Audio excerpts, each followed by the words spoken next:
TV News.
The Prime Minister vows to move on from Partygate as the government prepares to announce energy bill relief for every household in the country. Well, a very good morning to you. It's 6 o'clock on Thursday, the 26th of May. This is Breakfast on GB News. Today with Eamonn, Holmes and Rosie Wright sitting in for Isabel. Let's give you an idea of what's leading the news this morning. The Prime Minister has urged his MPs to move on from Westminster issues after he told the House of Commons he was humbled by the Sue Gray report into parties at Downing Street. Well, the Chancellor is preparing to announce new measures today to give every household in Britain hundreds of pounds off their energy bills to help during the cost of living crisis. In other news, Kate Moss has testified in the Amber Heard Johnny Depp trial, dispelling a rumour that her ex-boyfriend pushed her down the stairs. Closing arguments in that trial expected tomorrow. Well, do feel free if you've got anything you want to say on any of our topics this morning. Email us, gbviews@gbnews.uk, or you can tweet us too @gbnews.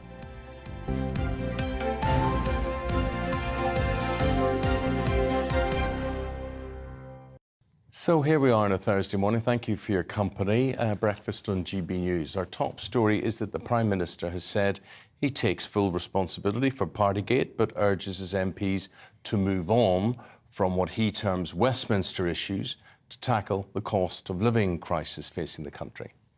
Well, the Chancellor is today preparing plans to announce that every household in the country will get hundreds of pounds off their energy bills.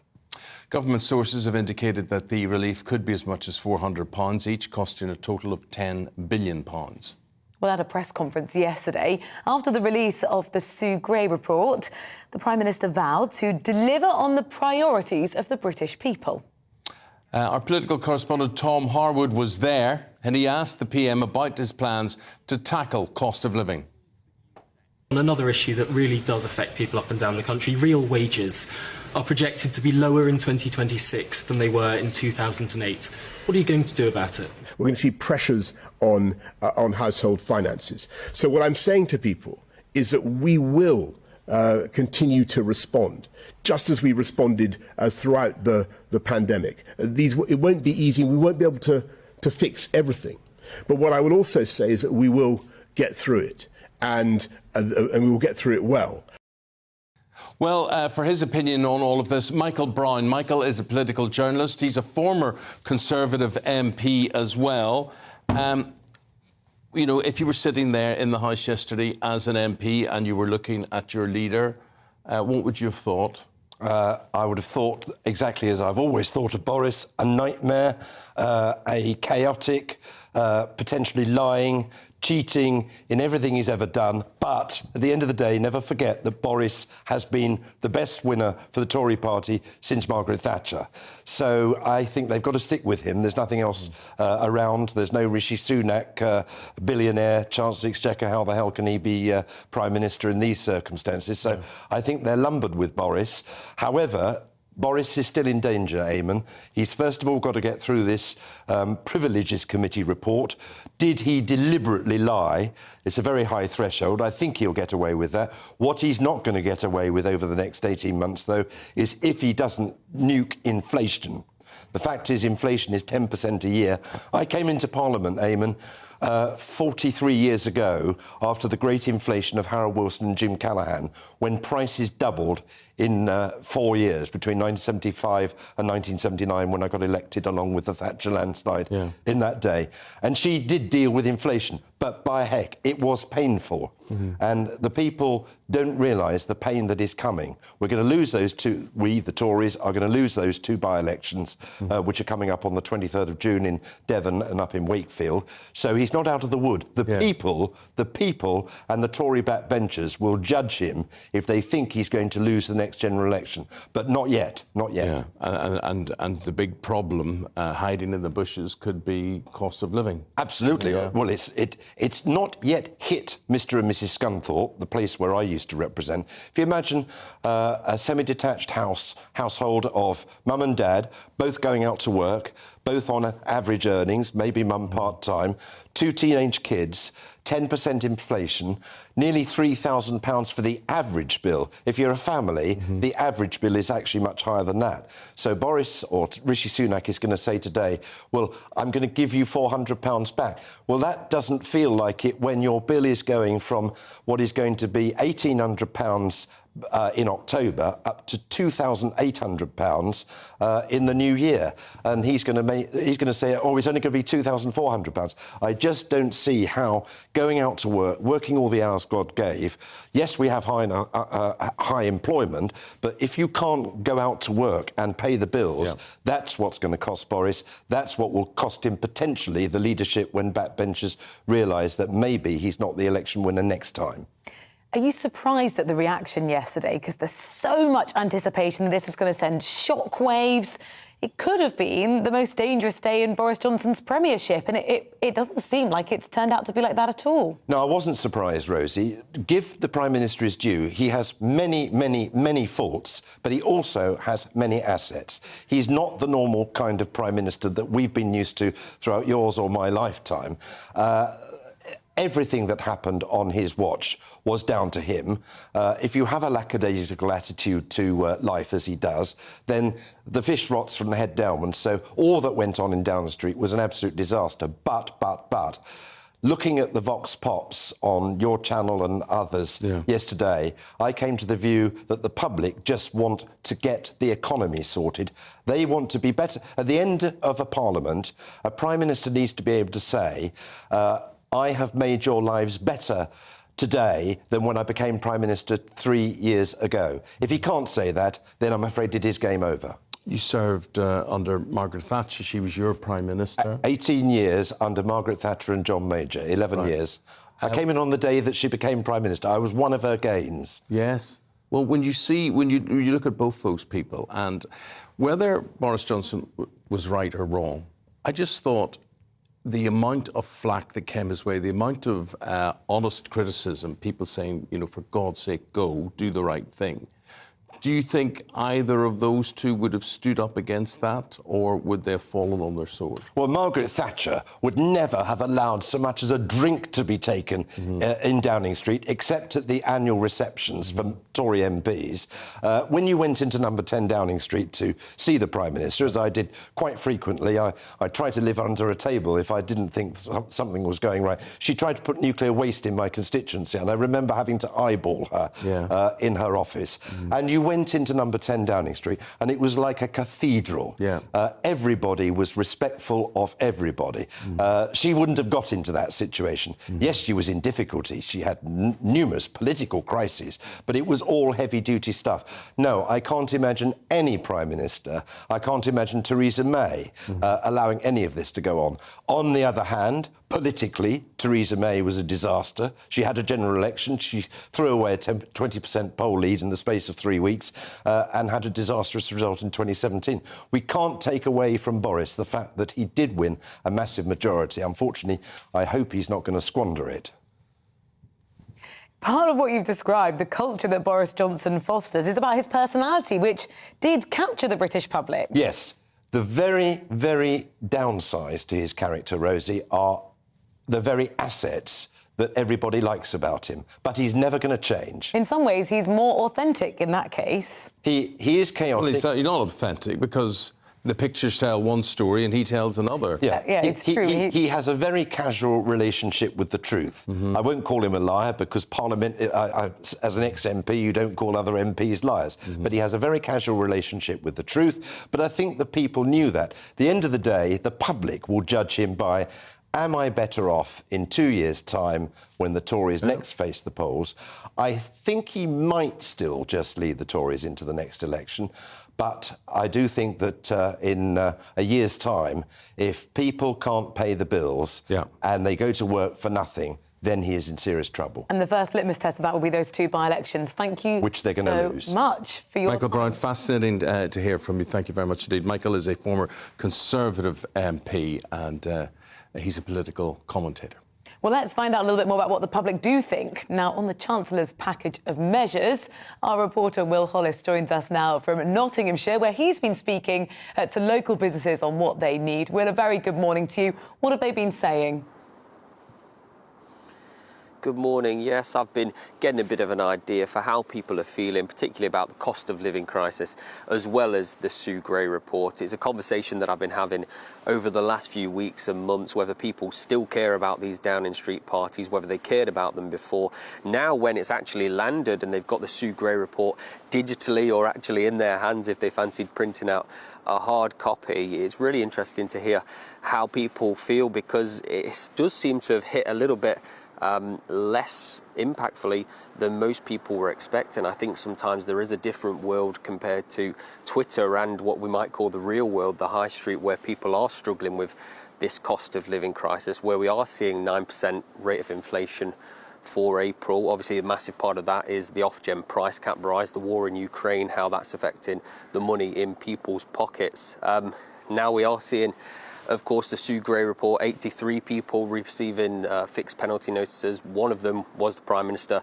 One of them was the Chancellor. The Prime Minister yesterday said that he's refusing to resign. He's not going to be going anywhere. And while he regrets what happened and he's apologised on, I think, numerous occasions, he does really want to move on from this. And that's when we are seeing this news that the Chancellor today at around 11:30 is expected to announce this new rate of packages, this new wave of funding to help with the cost of living crisis, these £1 billion packages funded, what many people are expecting to hear today, by a windfall tax. That windfall tax on profits on big oil companies like BP, like Shell, something that they've been trying to steer themselves away from in interviews for the last few months, something that Labour keeps trying to put them back on track to talk about, whether it's in the House of Parliament, whether it's in question time, Prime Minister's questions. And it does seem today that, following on from the Sue Gray report, they are so eager to move on, whether it's because of the actual necessity and the actual desire to deal with the cost of living crisis through a tax that they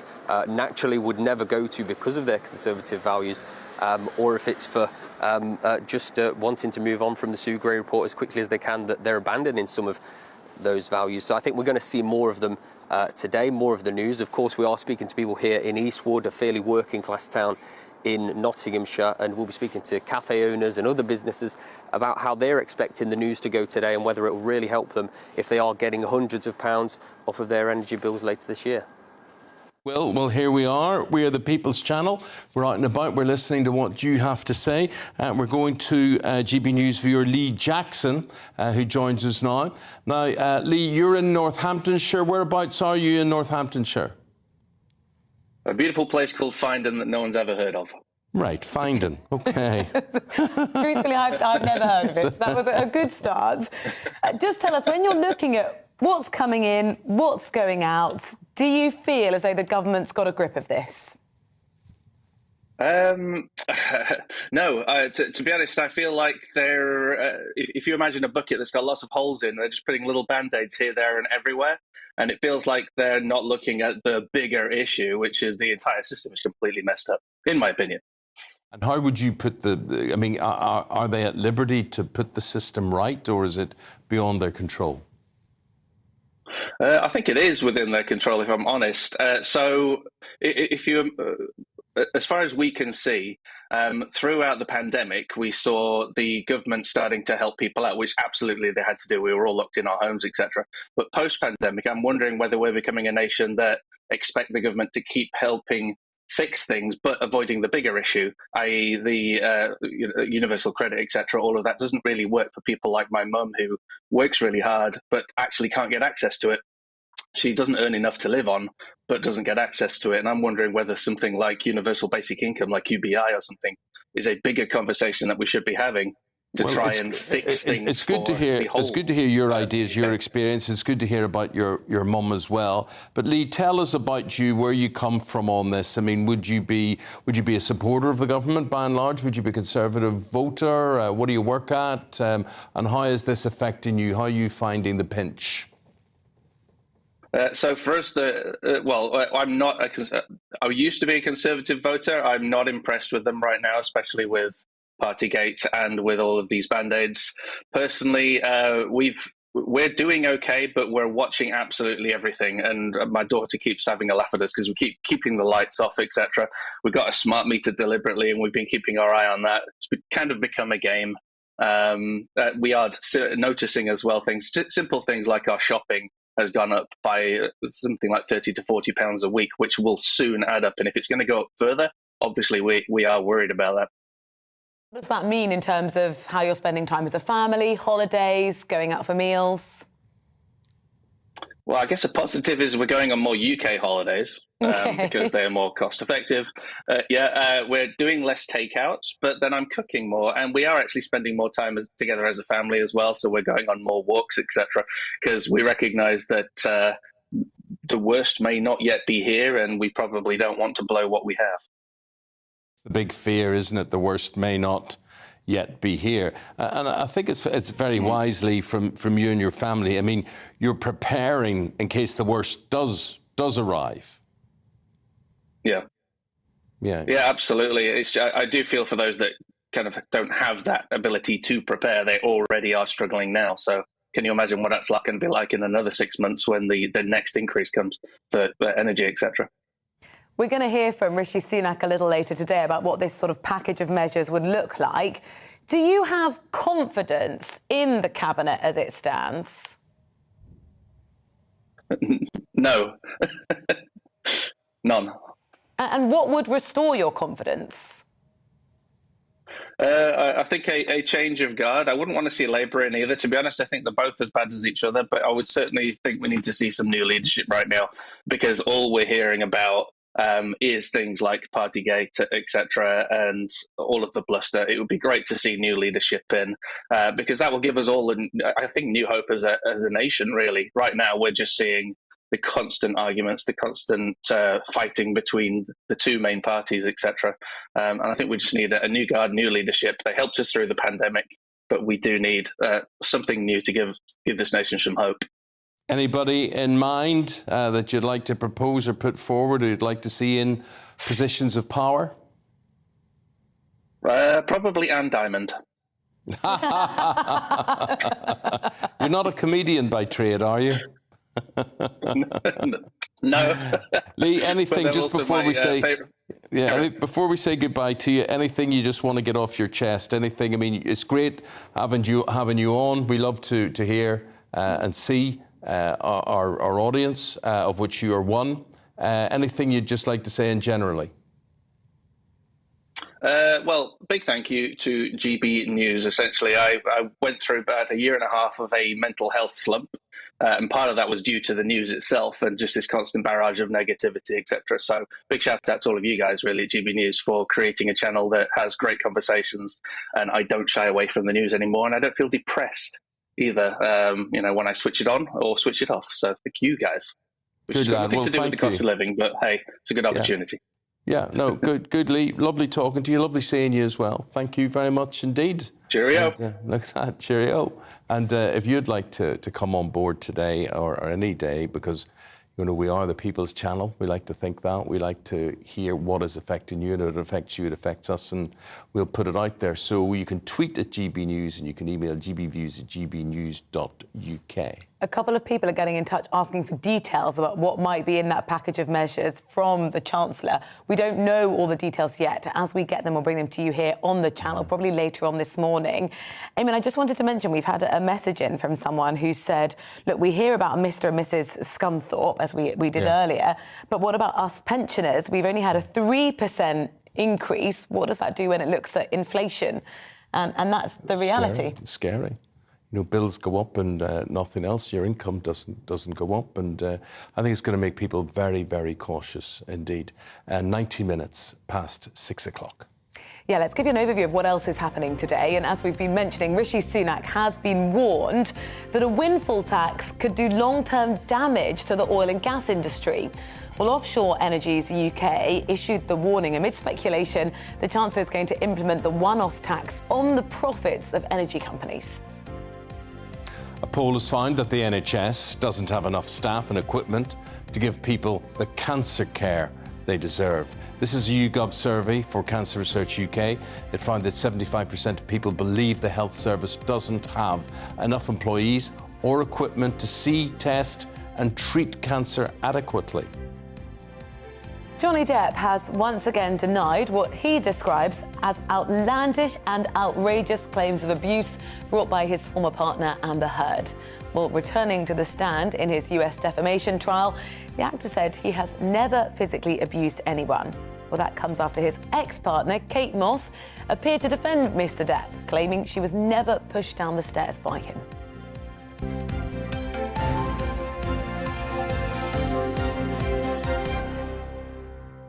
Know whether to laugh or cry at that statement by the oil and energy companies there, warning that long-term damage could be done to their industries. What about the long-term damage being done to households? I mean, they are making profits that they didn't bank on. They don't really know how to spend it, but they certainly don't want to give it away. And the government is playing along with that. They say, yeah, we might need them in the future, so let's not hit them too hard.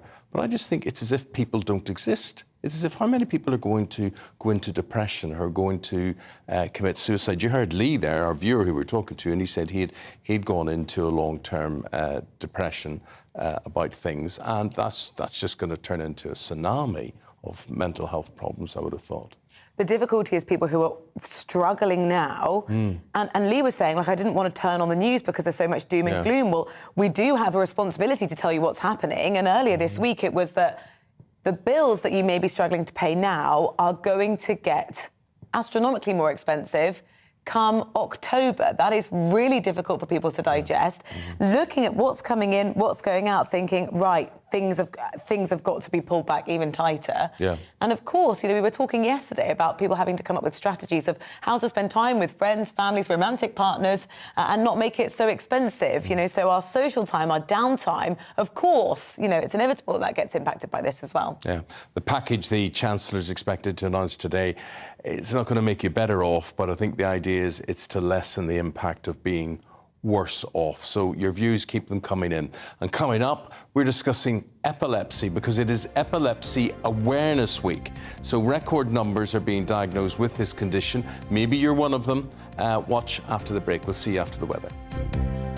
Hello, a very good morning to you. I'm Aidan McGivern. Mixed fortunes across the UK today. It will be breezy for all of us. There'll be rain in places, particularly central parts, but some brighter spells either side of that damp weather. The damp weather coming in from the Atlantic, a weather front stretching across Northern Ireland and then into southern Scotland, northern England and North Wales. That's where the dull and damp weather is first thing, but actually it's moving through, it's easing. So after a damp start for Northern Ireland, brighter skies with some showers follow. And for central and northern Scotland, a blustery day to come. Gales around exposed northern and northwestern coasts and further showers. Northern England, North Wales keep the rain into the afternoon, but even here, after some heavy rain early on, it does tend to ease. And further south, just to the south of that front, it's breezy, but it's bright with some sunshine and it's a little warmer. 22 Celsius for London, whilst it's mid-teens north of the rain for Northern England, Scotland and Northern Ireland. Now, the cloud and rain through central areas sinks south and fizzles out overnight, clearing skies then across much of England and Wales, and clear spells as well for Scotland and Northern Ireland. But it stays blustery in the north with further showers north of the central belt. Temperatures in the north, 8 or 9 Celsius, further south, 12 or 13 Celsius, particularly for those areas that are slow to clear the cloud. Parts of Cornwall could keep some cloud as we start off Friday. Otherwise, widespread sunny skies for England and Wales during Friday morning. Cloudier from, say, Cumbria northwards, and further showers north of the central belt once again, with that keen breeze coming in from the northwest. That's going to make it feel cool, but where we've got the sunshine further south, a warm afternoon to come, with temperatures reaching the high teens or low 20s. Plenty more fine weather to come this weekend as high pressure develops widely up and down the country. Sunny spells for most.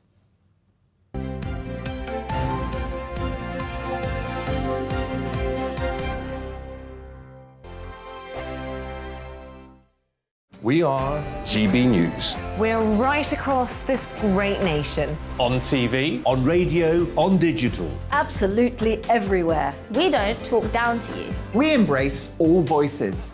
With honest and civilised conversation. We're not part of the establishment. We're one of you. And we're only getting started. Join us on GB News, The People's Channel. Britain's news channel. Every morning from 6 o'clock, we'll wake you up with GB News Breakfast with all the stories you didn't know from the night before. So whether it's serious news, entertainment, or your own views from all over our great nation, we're here to kick off your day with a smile. And the national media should be reflecting and reporting what's happening here. You will notice the northwestern accents. Whether you're with us on TV, radio, or online, every morning, it's breakfast from 6 a.m. Hope you can join us.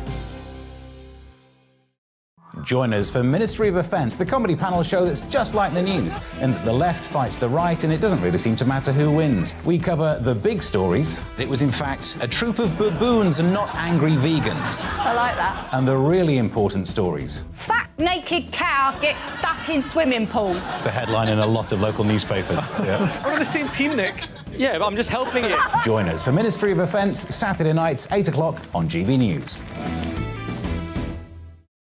I'm Dan Wootton. Join me Monday to Thursday from 9 to 11 for the feistiest and most fun news debate on TV, where free speech reigns. I'll bring you a sharp take on the day's biggest stories, bombshell newsmaker interviews, and A-list guests. And I guarantee you, no spin, no bias, no censorship, and no reason to go to bed. That's Dan Wootton tonight, Monday to Thursdays from 9 on GB News.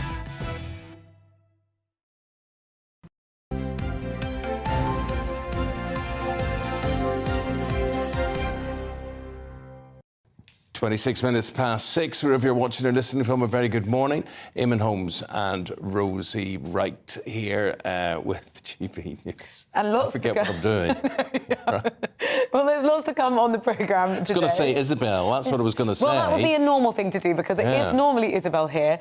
She's having a couple of days off, so I'm stepping into her. She's with her kiddies, because they're off on half-term. Half-term. She's got the most delightful children. Yes, I can imagine. She has. I've never met them. She should bring them in, but that would be chaos, I think, probably this time of the morning. William and Poppy, they are lovely kids. But talking about being on half-term, celebrations, 1 week to go now until the Queen's Platinum Jubilee celebrations and that particularly exciting 4-day bank holiday weekend. Well, we're going to be working. We're going to be outside bringing you, sights like that. And today, our royal reporter's been finding out how the RAF is preparing for its big fly past. It always amazes me how those things are coordinated and how you get modern planes with something like a Lancaster flying over. That's going to be brilliant. So Cameron's really been... Ever seen a Lancaster? No. Spitfire? Yes. Brilliant, amazing. It's going to be, because it's so precise. Every time I watch a fly past, though, I have that kind of bit of nervousness that I don't want something to go wrong. Don't talk about things. Well, it's like true. That. It's true. Curse on everything. No, I'm not going to put a curse on anything. We'll find out more about that just before 7 o'clock, so don't miss it. We're also going inside the mind of a mass murderer. More information is coming out about this young man responsible for that Texas school massacre. A forensic psychiatrist will give his view on all of this. And please do get in touch if there's something you'd like to say. Particularly, we've been discussing the cost of living crisis. Get in touch with us this morning. You can email gbviews@gbnews.uk, or you can tweet us as well @gbnews.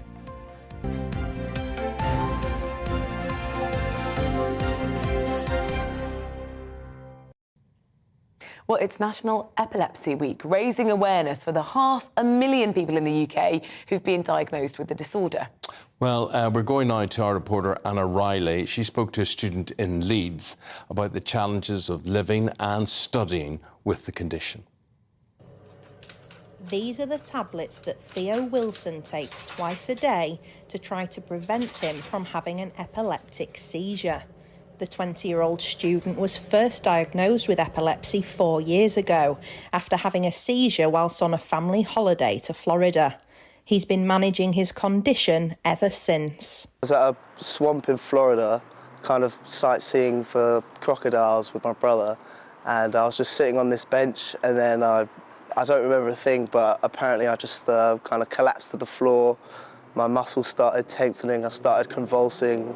Not really breathing right, my face turned blue, and yeah, it was only then when my dad saw that happening, and surprisingly, it was a good thing that he actually recorded me, and then we showed it to the doctors in America, and they said, yeah, that's definitely epilepsy. As well as taking medication, Theo drinks lots of water, has a balanced diet, and tries to get plenty of sleep to help reduce the number of seizures. So it's very weird. It's like just kind of reality kind of fades away almost, and it's just you're seeing all these blurry vision and blurry lights, and yeah, it's quite frightening experience really at times.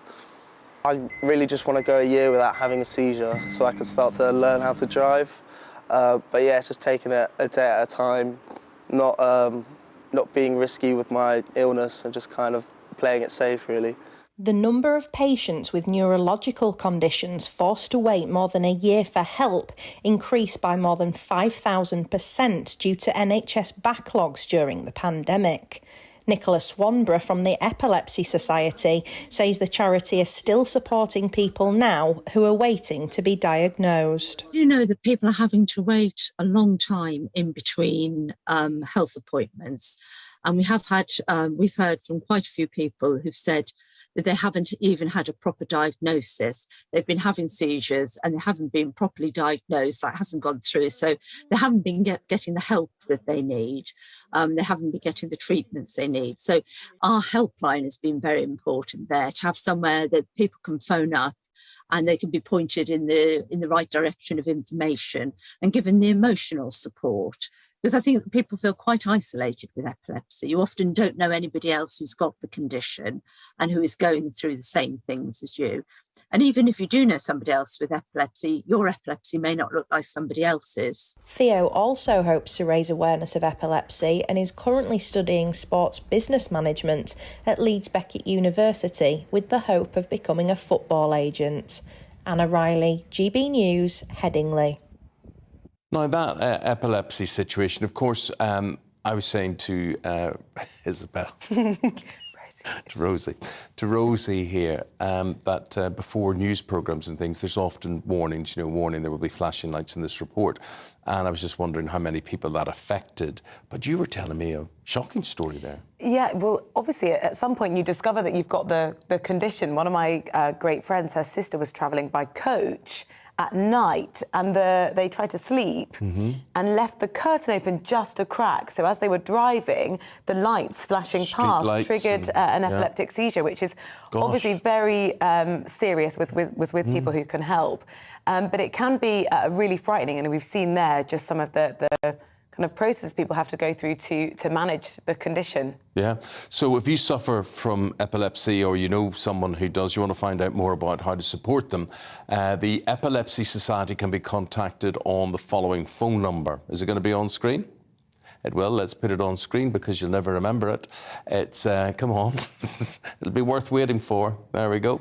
It's 01494 601 400, 01494 601 400. Don't go anywhere, it's just gone 6:30. We're going to be going through the papers shortly with David Wooding and Liz Kershaw after this.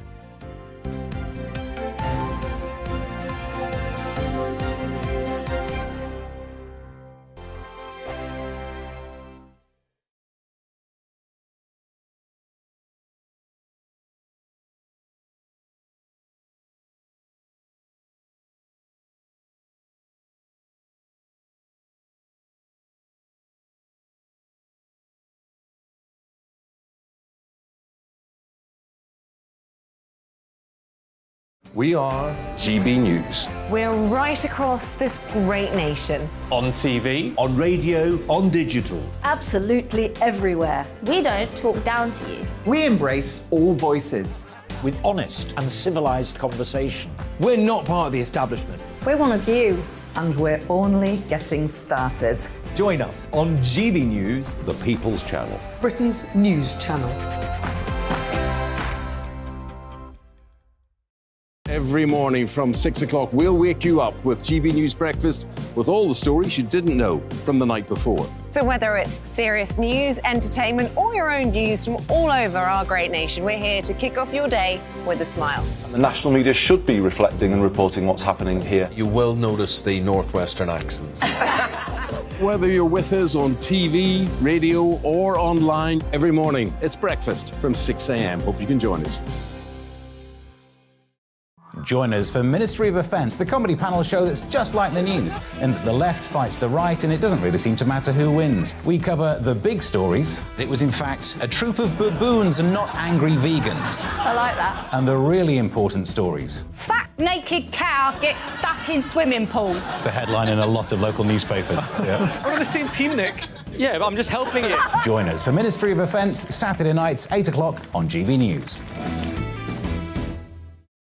I'm Dan Wootton. Join me Monday to Thursday from 9 to 11 for the feistiest and most fun news debate on TV, where free speech reigns. I'll bring you a sharp take on the day's biggest stories, bombshell newsmaker interviews, and A-list guests. And I guarantee you, no spin, no bias, no censorship, and no reason to go to bed. That's Dan Wootton tonight, Monday to Thursdays from 9 on GB News.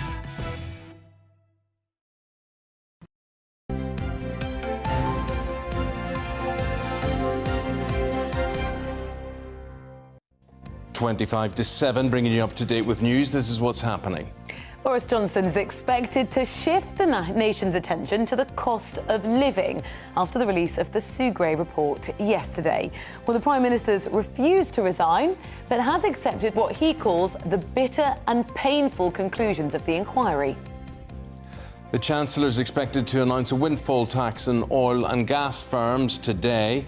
He will reportedly unveil a significant package of measures to ease the cost of living crisis. New research suggests women, disabled people and ethnic minorities have been consistently trapped in insecure unemployment over the last 20 years. The Work Foundation say the study shows these groups suffer the most severe in-work insecurity.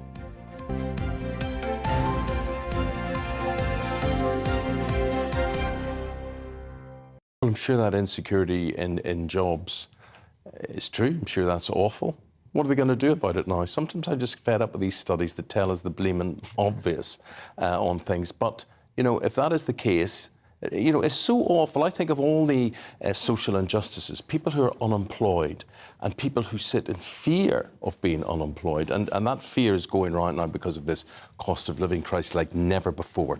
Right, let's get into the newspapers. And we have Liz Kershaw and we have got the political editor for The Sun on Sunday, David Wooding. Liz, coming to you in a moment. But David, politically yesterday, these headlines make really bad reading today for Boris Johnson. But the thing is, he doesn't seem to be going anywhere. The reports come out now. Is that the worst over? Well, it's been dragging on for 6 months now, Eamonn, and a lot of these pictures that we've seen have already been leaked, and the new ones that have come out are hardly worse than the ones we've already seen. There's one or two nuggets of information, like a member of staff vomiting and red wine splashed over the walls, but there's nothing really that makes Boris Johnson's life more uncomfortable than it already is. Tell you what would make me uncomfortable as a human being, just as a person, to stand there and have a room of hundreds of people say, you're useless, go, you're dishonourable, go, you've done the wrong thing, you've lied, you've cheated, you've go, go, go. Would that not have an effect on you, no matter what your job was, that you would actually say, maybe they've all got a point here? Well, they haven't all got that point to make, have they? Most of them Well, had. there's 650 MPs. We don't know the numbers on either side of the divide. The critics are the most vocal ones. Obviously, it's easier to be, if you're sticking the knife in, to talk loud. But I just think that a lot of people must have been terribly disappointed yesterday because they were rubbing... I'm not talking about across the country, I'm talking about... In the House. In Westminster, rubbing and in the media, rubbing their hands in glee, thinking, right, at last we've got him. Sue Gray's report will come out. He'll have been staggering around doing karaoke, nipping people's bums, you know. And Why do you admire that? And he did... No, I don't admire it. I'm saying that's what they hope for as evidence against... And there was none of that. I mean, the guy is standing by a jug of orange juice. Actually, I think he's having apple juice. And a trays of pre-packed sandwiches. It's an absolute riot before he goes back to work. And, you know, they can... when you see one of the photographs, but some of the details of what happened when Boris Johnson was there... Name a photograph where he's doing anything more abhorrent. The thing that some people find difficult are things like the day before the Duke of Edinburgh's funeral, some people left Downing Street at 4:30 in the morning, having been partying the night before. Yeah. There's comments in Sue Gray's report about the treatment of security staff and cleaners. Disgusting. What's interesting, though, and if we look at the Times, the adjective they've chosen to describe the Prime Minister is defiant. He almost had the contrary impact that you suggested, Eamonn, of thinking, you know, how do you feel if everyone's saying, you've got to leave, you've got to leave? He's almost been buoyed by this. No, I don't agree at all. I think he's saying, right, there's been a police investigation, there's been a media frenzy over this. We've now had a senior civil servant doing a report. Show me a photograph, show me a piece of evidence where I was vomiting at 4:30 in the morning. There isn't anything. At the end of the day, he is a democratically elected... you know, I don't condone anybody's ineptitude or bad behaviour, and I'm not saying he's absolutely perfect or blameless. I'm saying he's democratically elected. I, as a member of the electorate, will not have the leader of our government removed by purely his enemies within Westminster and the media. And I mean, but he broke the law, and he seems to have lied. To cover it up, but however, do you think the Sue Gray report, what do you think, I mean, from your analysis, from your point of view as a reporter, political reporter on this, could have been worse, couldn't it? It could have been worse. I mean, what saved Boris Johnson in a way is the drip we've had. In fact, Dominic Cummings and others who've been leaking stuff have actually done him a service because it's all come out gradually. So by the time the Sue Gray report lands, we all say, oh, well, we know there was a party. Oh, we know this happened. We know that. We've seen these pictures. And there's nothing in there that's particularly more damaging than what we've already read. So it's sort of like... So do we move on, David? Well, yeah, well, the papers really reflect where society is this morning. You've got The Guardian here with the headline, drinking, fights, vomiting, all in a day's work, says the PM. The Daily Mirror being equally hysterical. And then you've got the Mail. Daily Mail. Is that it? And a Yeah. picture of the orange juice on the table. So that reflects what Britain is like. In a way, you've got the Boris haters who voted Remain, can't forgive him for what he did, and says he's a liar and we don't like him and we want him out. And you've got those with his own party, of course. And on the other hand, you've got people who say, well, that's all factored in. We know what Boris is like. He delivered Brexit. He's a good man. He did it for us. And he rolled out the vaccines, and he's a winner. So we like him. And then in the middle, you've got people going, well, on the one hand, you know... And I think at the end of the day, Boris has been damaged by this, and he will lose some votes, but I don't think it's terminal. Right, let's talk about the cost of living crisis.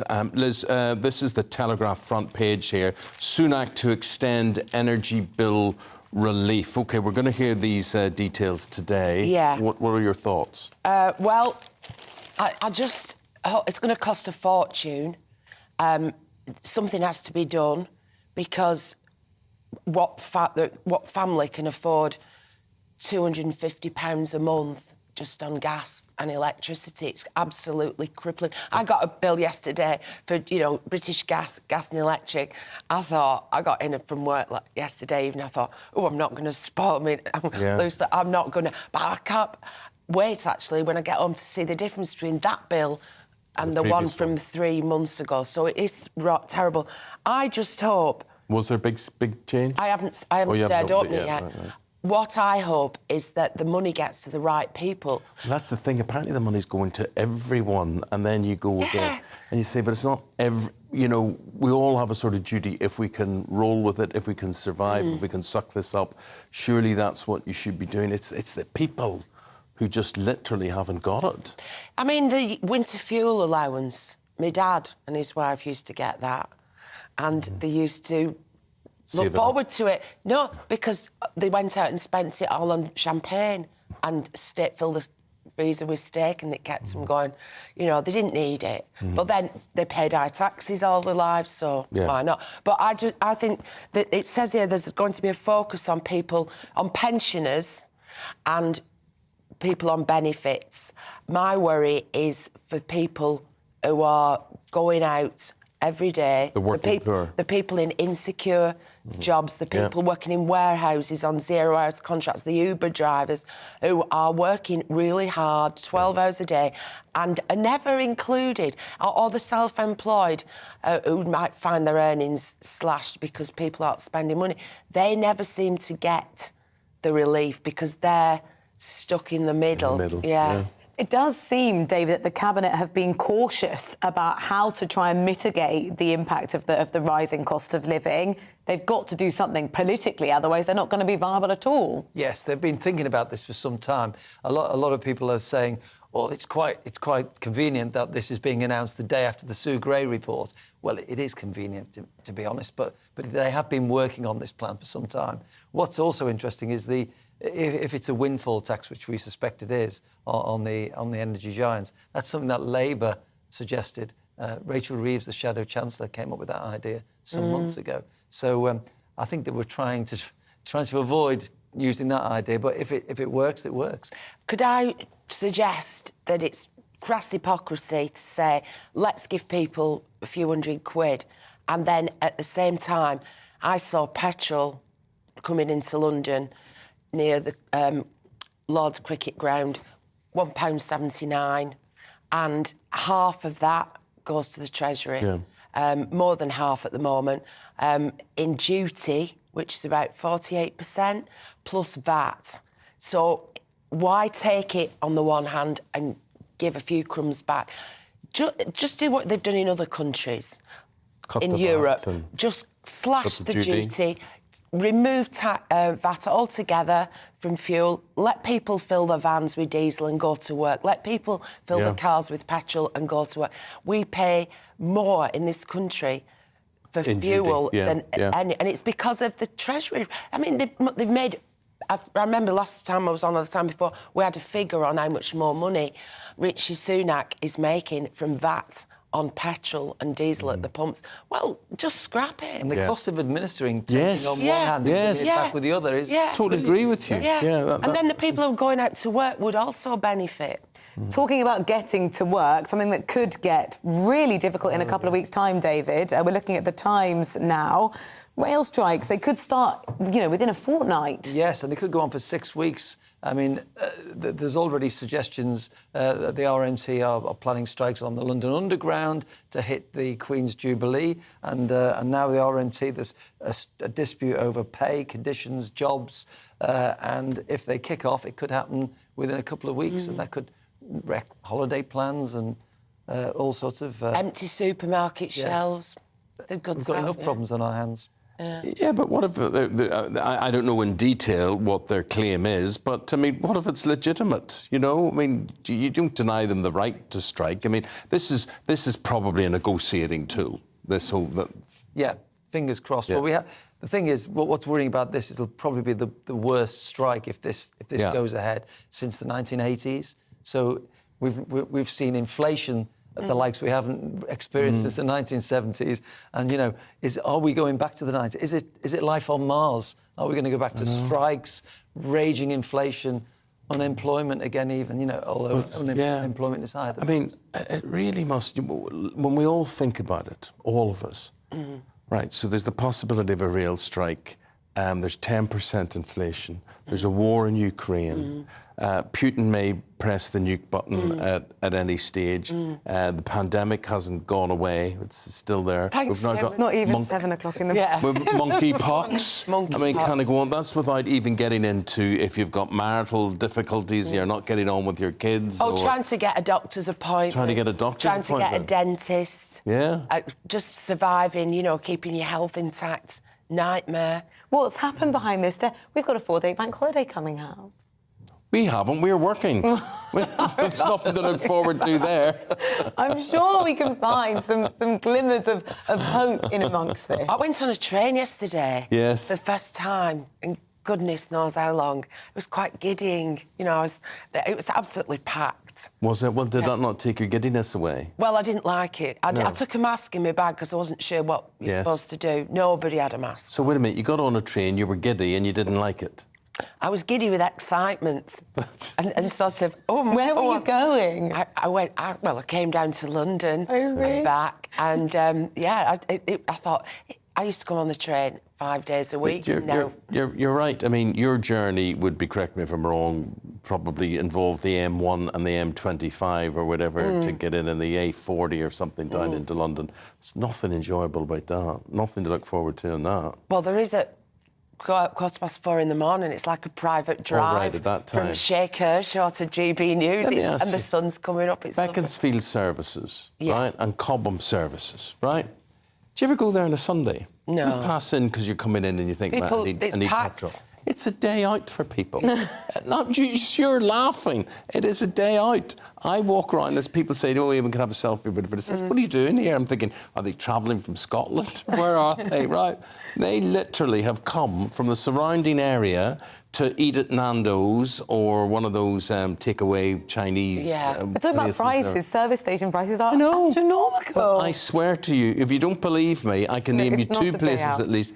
Do you go on a day out to the services? No. They're telling me it's not a thing. It is a thing. I thought those days were gone. I remember when they built the M62 and there was a services at the top, still is, Hartshead Moor. Yes. And we used to have a run out on a Sunday. Just to go there. Just to go to turn around and come back down. I was having this conversation. I got stuck in... I was coming down from the northwest on Sunday night and the M40 was shut and the M6 was shut and I had to go off and do detours. But I stopped at Burton Wood Services and I was saying that my little brother used to go there for parties. Yeah. When it first opened. So there you go. Absolutely, Night out. Yeah. We used to go after clubbing in Manchester. We'd either go to Burton Wood or the one just before Rochdale. Was there anything Rochdale. opened at night? Yeah, that was up. Well, you see, when you came out of the clubs at 2 o'clock... They were opening up for the morning. Yeah, and then you'd all gather in the services and drinking coffee. Or drinking the car parks. Yeah. One thing I'm going to say to you, I do this religiously. When I call into the services, the best job, the most valuable job in there, because they're basically pee stops, aren't they? Yeah. People go to have a wee in these places. And if you get a chance, the people who service those loos either press the green button or go and say thank you to them, which I do.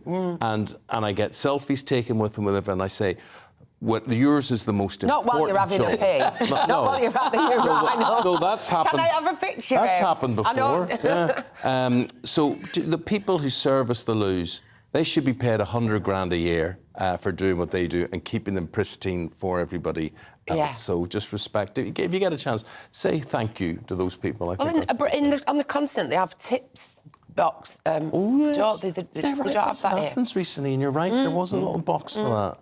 They should have that. And that's a brilliant idea because they really have them clean with towels and things. Yes. They show pride in making the loo look sparkly clean. Yeah. So how much would you put on a pee or a poo? How much value would you put on that? That's the question. How much is it worth? Obviously, it's worth a lot to you. You're thinking about the consequences there. 50p for a pee. Oh, no, yeah. But it's it's at least worth a quid. But if you're not spending anything else there, Yeah. you might as Half well a give penny. it to the... Yeah. Oh, yeah. OK, well, I'm telling you, that is what's happening. It's a night out at the services. David rightly points out the most expensive places on the planet for everything, but people go, how far people will go for a Nando's or a Burger King. It's incredible. You don't believe this happens. It does happen. Out of absolute necessity, yeah. If I walk into a service station, my shoulders go up. Everybody's stressed. You're on a long Beaconsfield, journey. you can't move in it. And Cobham, you can't move in a it. rest or some caffeine, and I never feel relaxed. Well, there's always an opportunity to buy 2 of those folding camping chairs for that's £10. true. Yeah, they are. That's true. And Or a various neck cushion. torches Yeah. and a neck cushion. And an air freshener for your car. And what's the fuel prices there? Oh, well, I can't wait. much. On the way back, I'm going to... Because when I saw 179 in central London, I thought, I can't wait. I'll swing into the services at the bottom of the M1. It must be £2 by now. OK. Yeah. And then, Liz, I'm sorry you've got that bill to open when you get home as well. I'll tweet it, shall I? Yeah, you should. So, guys, we'll see you again in 40 minutes' time. For the moment, thank you very much indeed.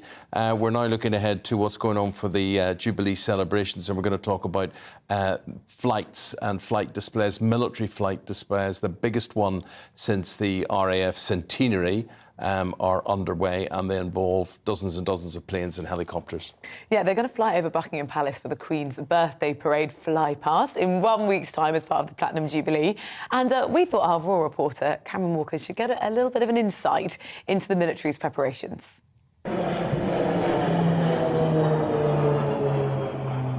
An annual tradition requiring military precision.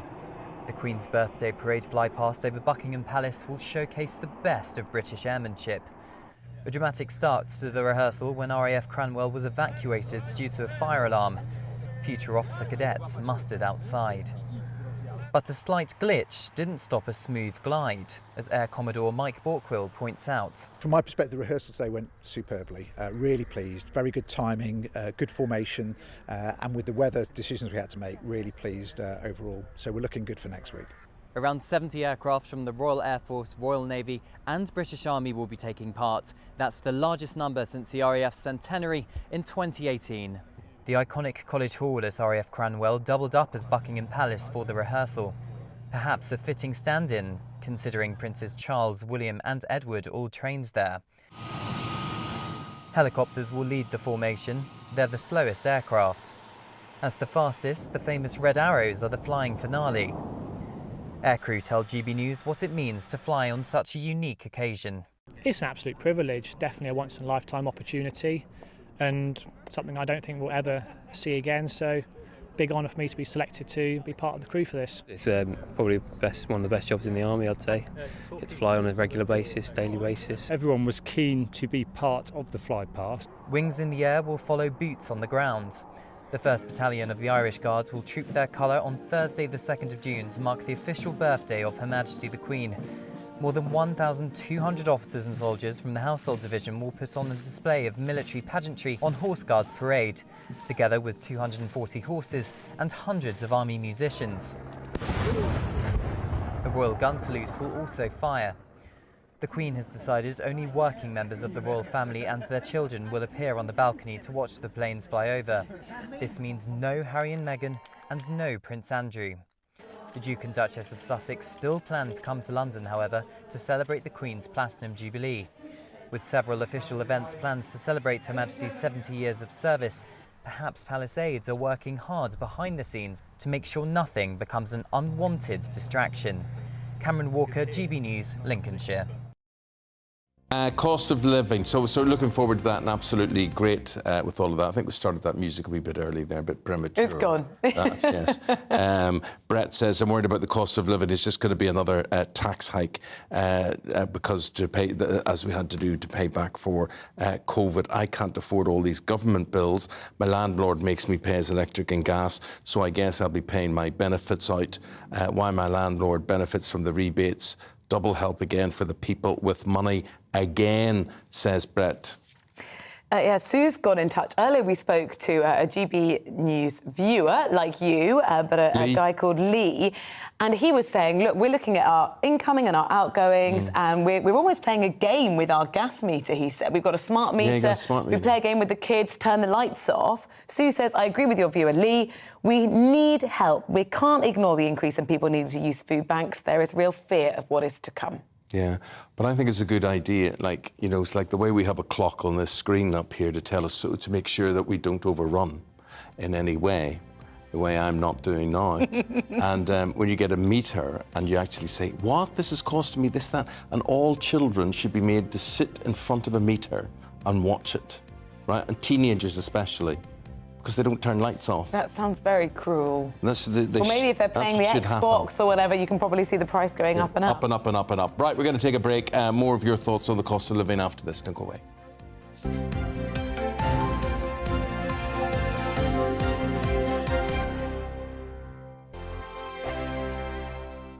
We are GB News. We're right across this great nation. On TV, on radio, on digital. Absolutely everywhere. We don't talk down to you. we embrace all voices. With honest and civilised conversation. We're not part of the establishment. We're one of you. And we're only getting started. Join us on GB News, The People's Channel. Britain's news channel. Every morning from 6 o'clock, we'll wake you up with GB News Breakfast with all the stories you didn't know from the night before. So whether it's serious news, entertainment, or your own views from all over our great nation, we're here to kick off your day with a smile. The national media should be reflecting and reporting what's happening here. You will notice the northwestern accents. Whether you're with us on TV, radio, or online, every morning, it's breakfast from 6 a.m. Hope you can join us.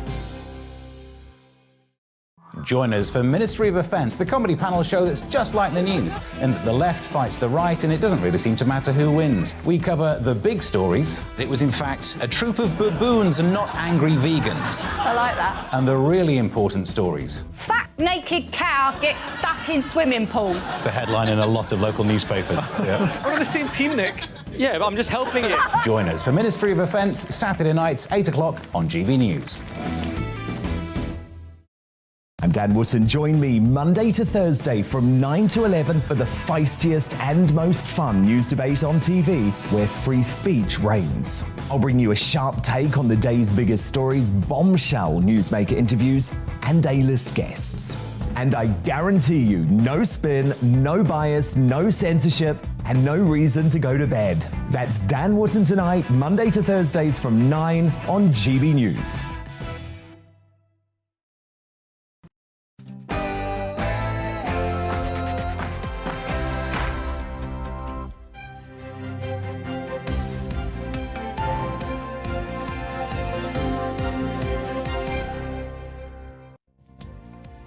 The Prime Minister vows to move on from Partygate as his government prepares to announce energy bill relief for every household in the country. Hello there, it's Thursday morning, just after 7 o'clock. It's the 26th of May. Breakfast on GB News with Eamonn, Holmes and Rosie Wright. Well, let's have a look at what's leading the news this morning. The Prime Minister has urged his MPs to move on from Westminster issues after he told the House of Commons he was humbled by the Sue Gray report into parties in Downing Street. Meanwhile, the Chancellor is preparing to announce new measures today to give every household in Britain hundreds of pounds off energy bills to help during the cost of living crisis.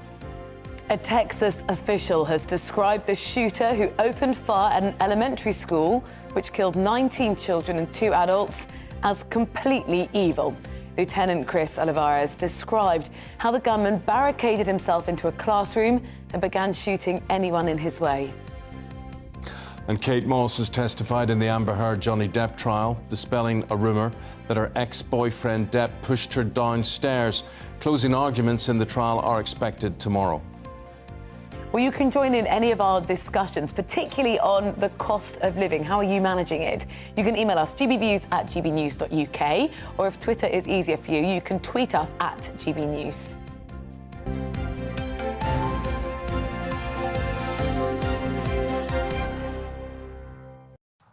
OK, the top story this morning is that the Prime Minister says he takes full responsibility for Partygate, but he has urged his MPs to move on from Westminster issues to tackle the cost of living crisis.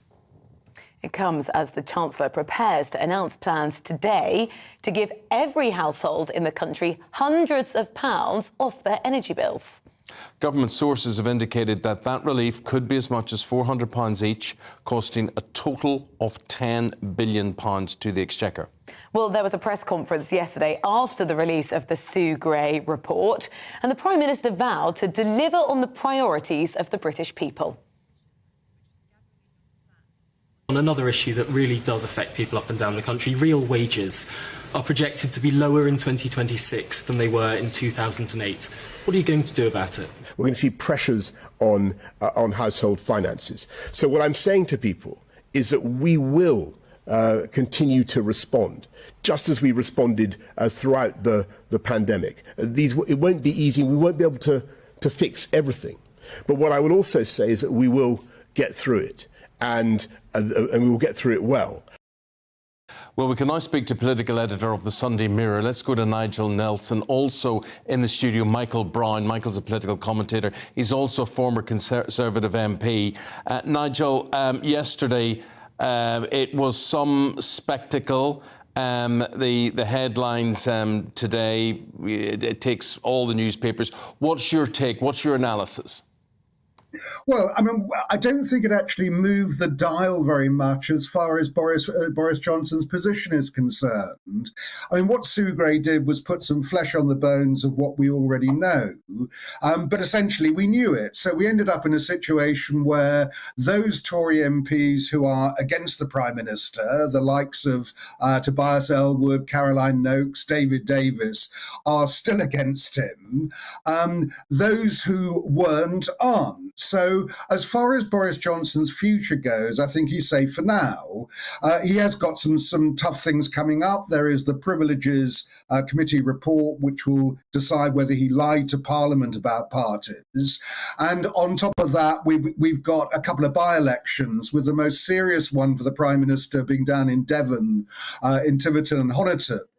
And if that goes to the Liberal Democrats, Tory MPs will be saying to themselves, well, we put this guy in because he was a vote winner, and now he seems to be a vote loser. Boris Johnson described himself yesterday as humbled. Many people this morning describing him as defiant. How would you best describe him now? I don't think Boris Johnson knows humility, so I think that was something that was handy to say in Parliament, but I'm not quite sure whether I actually believe that. The last time he said he was humbled by something, he was going around the tea rooms very jovially afterwards. So I'm not sure that part is true, but I just don't think that the Sue Gray report contained enough to cause him real immediate problems. And so for the time being, any kind of vote of no confidence in the Prime Minister is probably on hold. Brian in that at this stage, and Nigel talking about what was in the Sue Gray report. What did you make of it? Well, I don't dissent from anything that Nigel has just said, Eamonn. Everything that we read in the papers this morning is basically a rehash of all the leaks over the last 6 months or so. But I think the real danger for Boris Johnson will be the consequences of those by-elections, which are going to be lost. It can be forgivable that you lose Wakefield. It's never had a Tory MP until 2.5 years ago. Mm-hmm. But Tiverton, Honiton in Devon, rock-solid Tory seat. If the Liberals take that, when the Liberals take that, every Tory MP that is having the Liberal Democrats breathing down them in safe Tory seats in the south, and every Tory red waller in the north of England, like Wakefield, is going to say to themselves, is Boris going to win or lose me my seat at the next general election? That's what will ultimately determine Boris's fate. Not now, probably not in the autumn, but this time next year, when we've had 10% inflation this year, there are no signs to me of any economic policy that Boris and his government are pursuing that is going to address that. Today, £10 billion is going to add fuel to the inflation. So that means that people are going to be saying to their Tory MPs, Are you going to make my life better by the next election? Answer no. And in the meantime, that's when the pressure for changing the leader will build up. So you don't think we're going to start seeing people submitting letters of no confidence? In a funny kind of way, Boris wouldn't mind if that happens, because if they get the 54 letters, I have no confidence in the Prime Minister, and there is a ballot of Tory MPs, he will win it, and he's guaranteed no challenge for 1 year. That's dangerously close to the general election. So I suspect that Tory MPs will stay their hand for the time being. OK, open goal, Nigel, for the opposition parties. How are they stacking up? What strength do they have? And will Keir Starmer be the next Prime Minister? Well, he could well be. I mean, I think that Mike is absolutely right. It's cost of living crisis now, which is the big thing.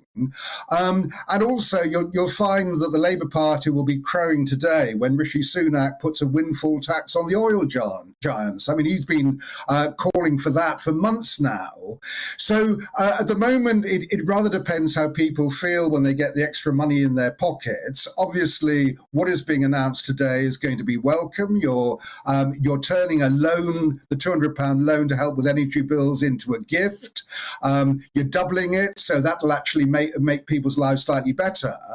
However, the question will be, does that go far enough? And that's what Labour will be saying. They've been calling for an emergency budget. And the kind of things we really need is to scrap the national insurance rise. That's costing a £30,000 a year earner about £214 a year. And also, most importantly, to uprate universal credit in line with inflation. Now, those are two things that look like won't happen today. Nigel, how many times can Keir Starmer, members of the Labour Party, say Boris Johnson's got to go, he's got to resign? That narrative is losing strength with every time they repeat it. Well, there's always that, but I mean, the whole thing is that it's not really in Keir Starmer's gift to actually get rid of the Prime Minister. That very much is down to Conservative MPs. And as Mike has just turned around and said, that at the moment, if they reach that threshold of 54 letters of no confidence, it is highly likely the Prime Minister would win a vote of no confidence, and then you can't remove him for a year. So at the moment, we're in this rather extraordinary situation that those Tory MPs, and they're mostly ones who are in safe seats, which are not so safe now. They're Liberal Democrat facing because their own constituents are really angry about Partygate.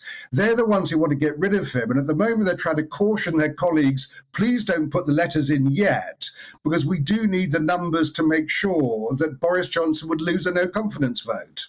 And Michael, when you look at what's ahead in the months and years ahead, maybe Boris should take the opportunity and leave right now, because we're not doing him a favour keeping him there, are we? Well, you're going to have to drag him out by his fingernails. He'll either be got rid of by his Tory MPs, or the voters will get rid of him in 2.5 years' time. I just want to take issue with one thing that Nigel mentioned just now.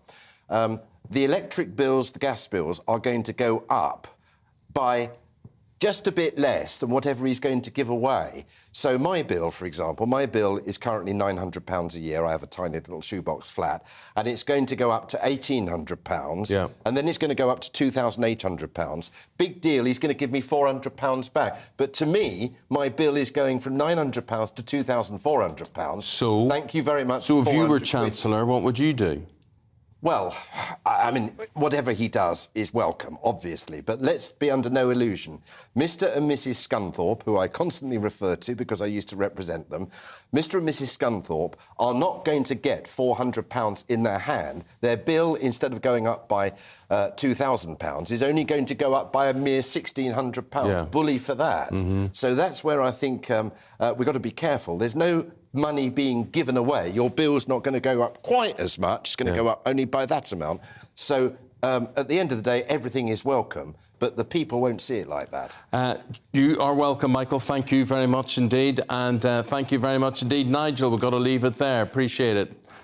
Right, the time, 12 minutes past 7. Yeah, and let's find out a little bit more about the practicalities, the businesses dealing with the rise of the cost of living. The Chancellor's package of measures are expected today. Our reporter Will Hollis has been looking into the impact it's going to have on people. Joining us now from Nottinghamshire. Very good morning to you, Will. Just explain, local businesses feel like they're going to be hurting. Yes, well, we know from the past few months, ever since the price cap went up, people have been really having a tough time, maybe more so for businesses, because the price cap, the off-gem electricity and gas price cap doesn't actually affect most businesses. You might have a fixed price term, but it means that businesses are often left out in the lurch when there is some kind of saving qualities by having a price cap in place to stop those spiralling out of control prices, even though they are quite difficult for most people to contend with. So we are out in Eastwood. It's a fairly working class area of Nottinghamshire. We are trying to talk to people, talking about the fallout from the Sue Gray report, but more importantly, the cost of living crisis, because that announcement is expected today to follow on from everything that happened with the Sue Gray report yesterday. But it seems to be that people are really affected by the cost of living, and they're more interested in how people's bills are going to be sorted out. So we're talking to Julie today. Julie, you run a tea room here in Eastwood. I do. How is business going at the moment, and how's it been in the last few months? It's been okay. Obviously, bills are going up, like you've just said. I'm lucky I'm on a fixed rate for a little while. But, I mean, in general, it's okay, because we've got a lot of older people, and they're quite happy just to keep coming out and having what they're having. They think, you know, what the hell now? It's we're getting older, we'll have what we want. But, like, the younger generation are being more careful. That regular custom is always really important for places like this, where you build a relationship. People probably tell you things that they wouldn't tell other people. How are people feeling, particularly your older customers, the pensioners? They seem okay at the minute. Whether things aren't quite hit yet, you know, how much things are going up. Obviously, it is making a difference to everybody, because every time you go shopping, the bills have gone up. You go and buy the same groceries, and the week after, they are ever much more every week. But most of them are okay at the moment, so just things keep spiralling. And when they ask you, oh, Julie, it's a hard time for me, but how are you coping? You actually run a business. How are you coping financially? We are coping. We're getting by. I mean, I do get regular customers coming in and say, have the prices gone up yet? We are trying to keep things down as much as we can, but there is going to come a point where things are going to have to go up to the customer. You know, we try and hold it off as long as possible, but it'll be on its way before too long, I'm sure. We're talking about the fact that you've got a fixed term, so your prices haven't really gone up by too much. But what is really worrying you about when they do go up, and how much do you think they might go up by? Well, this is it. How much are they going to go up by? People are saying how much the direct debits have gone up by, like, where they say it was going to be 50%, they're saying they've doubled, tripled. If ours does that, it'll be a crippler. I know it's a really worrying time for people that run businesses, and I know it's a really worrying time for people that are coming in here as well. We are talking to different businesses, different people about their thoughts on the Chancellor's announcement that could be coming today about a windfall tax and how that might help people. But when people are feeling it day to day, it does seem that any hope and any help will be a long way off. Thanks, Will. Thank you very much indeed. Time 7:15. Latest news situation is this. The offshore energy industry has warned the Chancellor that a windfall tax could do long-term damage to them. Offshore Energies UK issued the warning amid speculation Rishi Sunak is to implement a one-off tax on the profit of energy companies. Johnny Depp has once again denied what he calls outlandish and outrageous claims of abuse brought by his former partner Amber Heard. While returning to the stand in his US defamation trial, the actor said he has never physically abused anyone. While his ex-partner Kate Moss appeared to defend Mr. Depp, claiming she was never pushed down the stairs by him. The Texas gunman who murdered 19 children and 2 teachers posted an online message warning that he was going to shoot up a school minutes before the attack.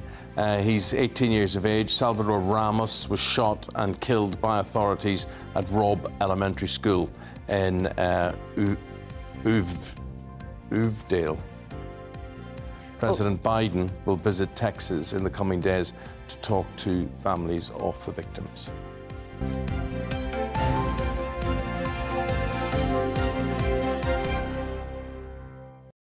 Well, look, we're staying with that story now. Beside me now is Dr. Shaham Das, and he is a forensic psychiatrist, and he's here to, give you an indication, get inside the mind of this Salvador Ramos, 18 years of age, and just, the horrors that man has committed. His profile, when a professional like you looks at it, is it typical? Is it unexpected? Is it expected? First of all, thank you very much for having me on your show. So yes, there is a typical profile for mass shooters. They tend to be overwhelmingly male, 95, 98% of the time they're male, tend to be Caucasian, they tend to be quite young. So generally for school shootings, they tend to be about 17 or 18, but for other public shootings, they're in their 30s. So he certainly fits some of the profile. But what I think is more interesting is the psychological profile. So people who commit these kinds of atrocities usually have some sort of childhood trauma, and they tend to feel disillusioned, isolated and marginalised. And that's exactly the picture that we get with Salvador Ramos. But it's interesting that he said he was going to kill his grandmother, and he did. Yep, they often telegraph their intentions. And I think that's because, in their minds, because they're so marginalised, they feel like losers to a degree. Sometimes they don't have jobs, they don't have friends, they don't have romantic relationships, all of which were relevant for Salvador Ramos.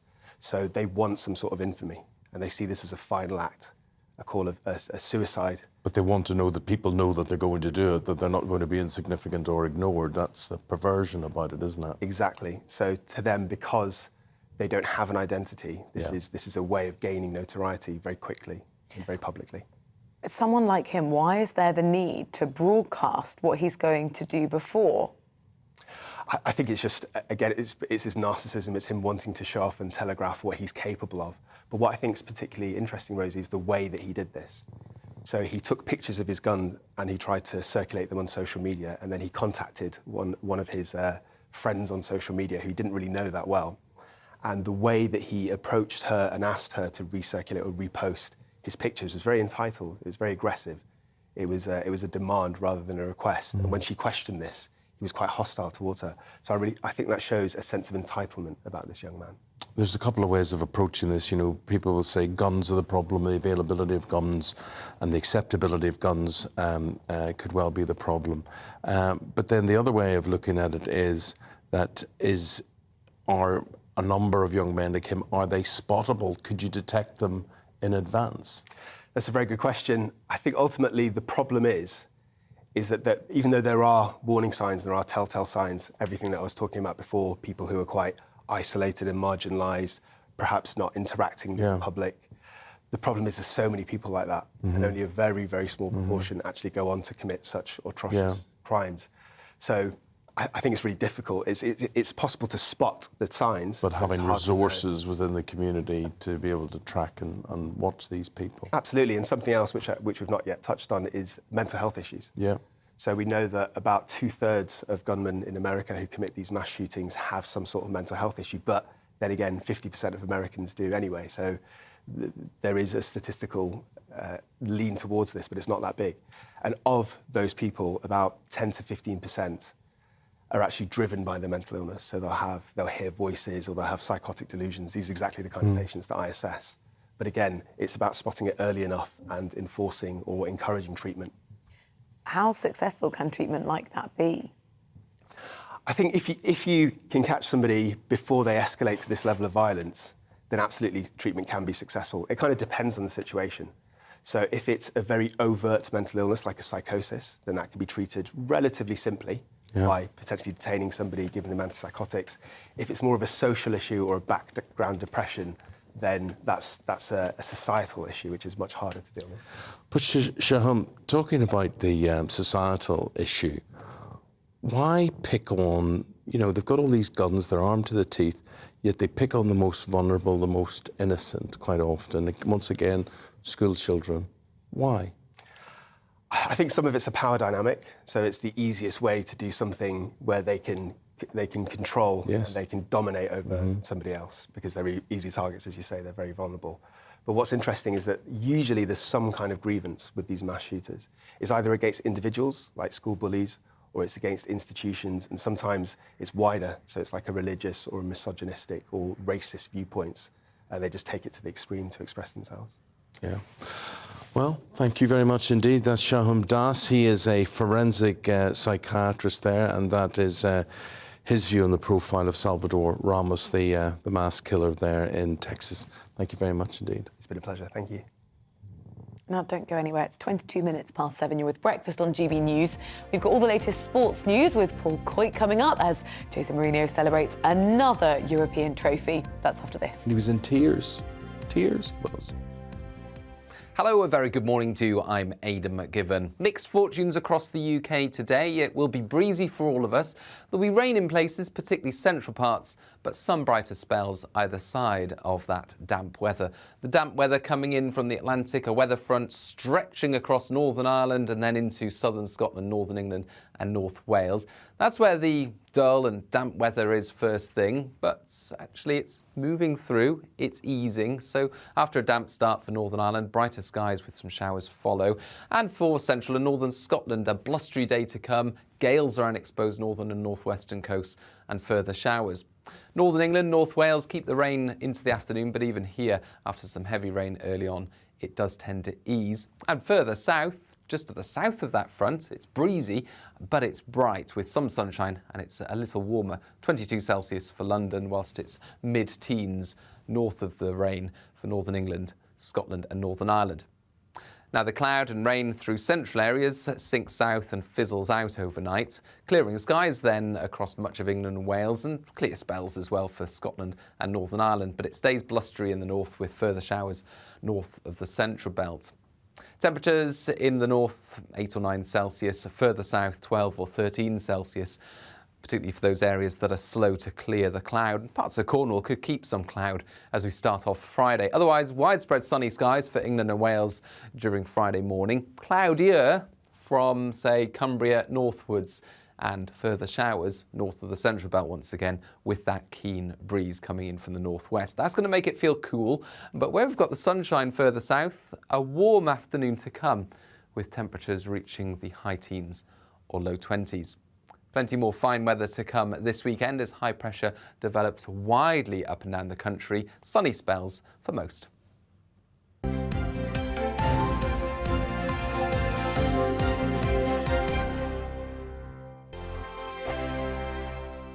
We are GB News. We're right across this great nation. On TV, on radio, on digital. Absolutely everywhere. We don't talk down to you. we embrace all voices.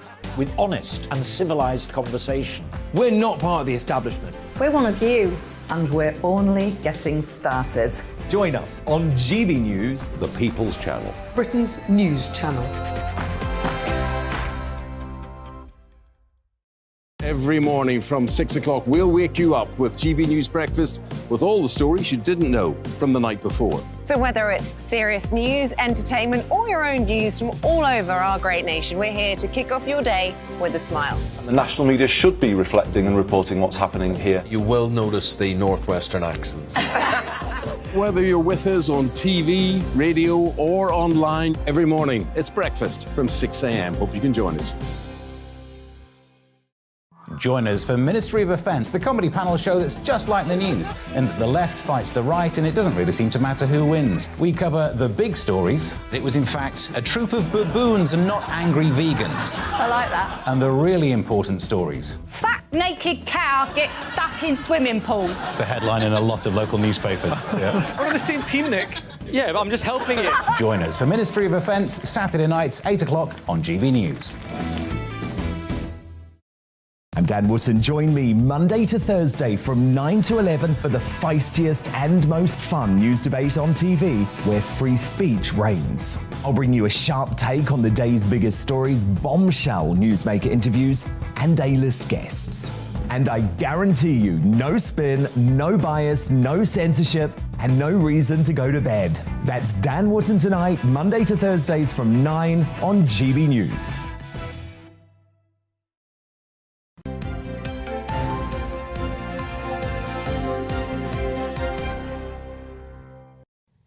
26 minutes past 7. Welcome back to Breakfast on GB News. Still to come on the programme. There's just 1 week to go now until the Queen's Platinum Jubilee celebrations. Our royal reporter's been finding out how the RAF are preparing for that late famous fly past. That's in about 15 minutes' time. And coming up in the next hour, are you a fan of working from home? This creates a lot of controversy, all of this. But I mean, can you really... Do you get up and get dressed? Do you not get dressed? Can you really give it your all? Is it unproductive? What do you think? 8:15, we're going to be talking about this. And who are we talking to? Yeah, Phones for You founder John Caldwell. He's going to join us. He says working from home is a catastrophe for the British economy and basically says, you know, if you're at home doing the school run, taking the dog out for a walk, that might be great for your well-being or your family life, but not necessarily for your employer. Well, people are not going to be honest about this because people will take it as a direct insult. If you say you're working from home and you're skiving, that's what you're implying. They're going to get very defensive about that. But honestly, is it the best way to do things?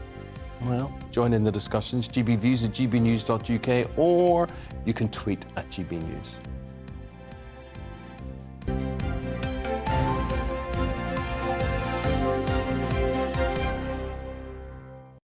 I think that sting was operated by somebody from home today.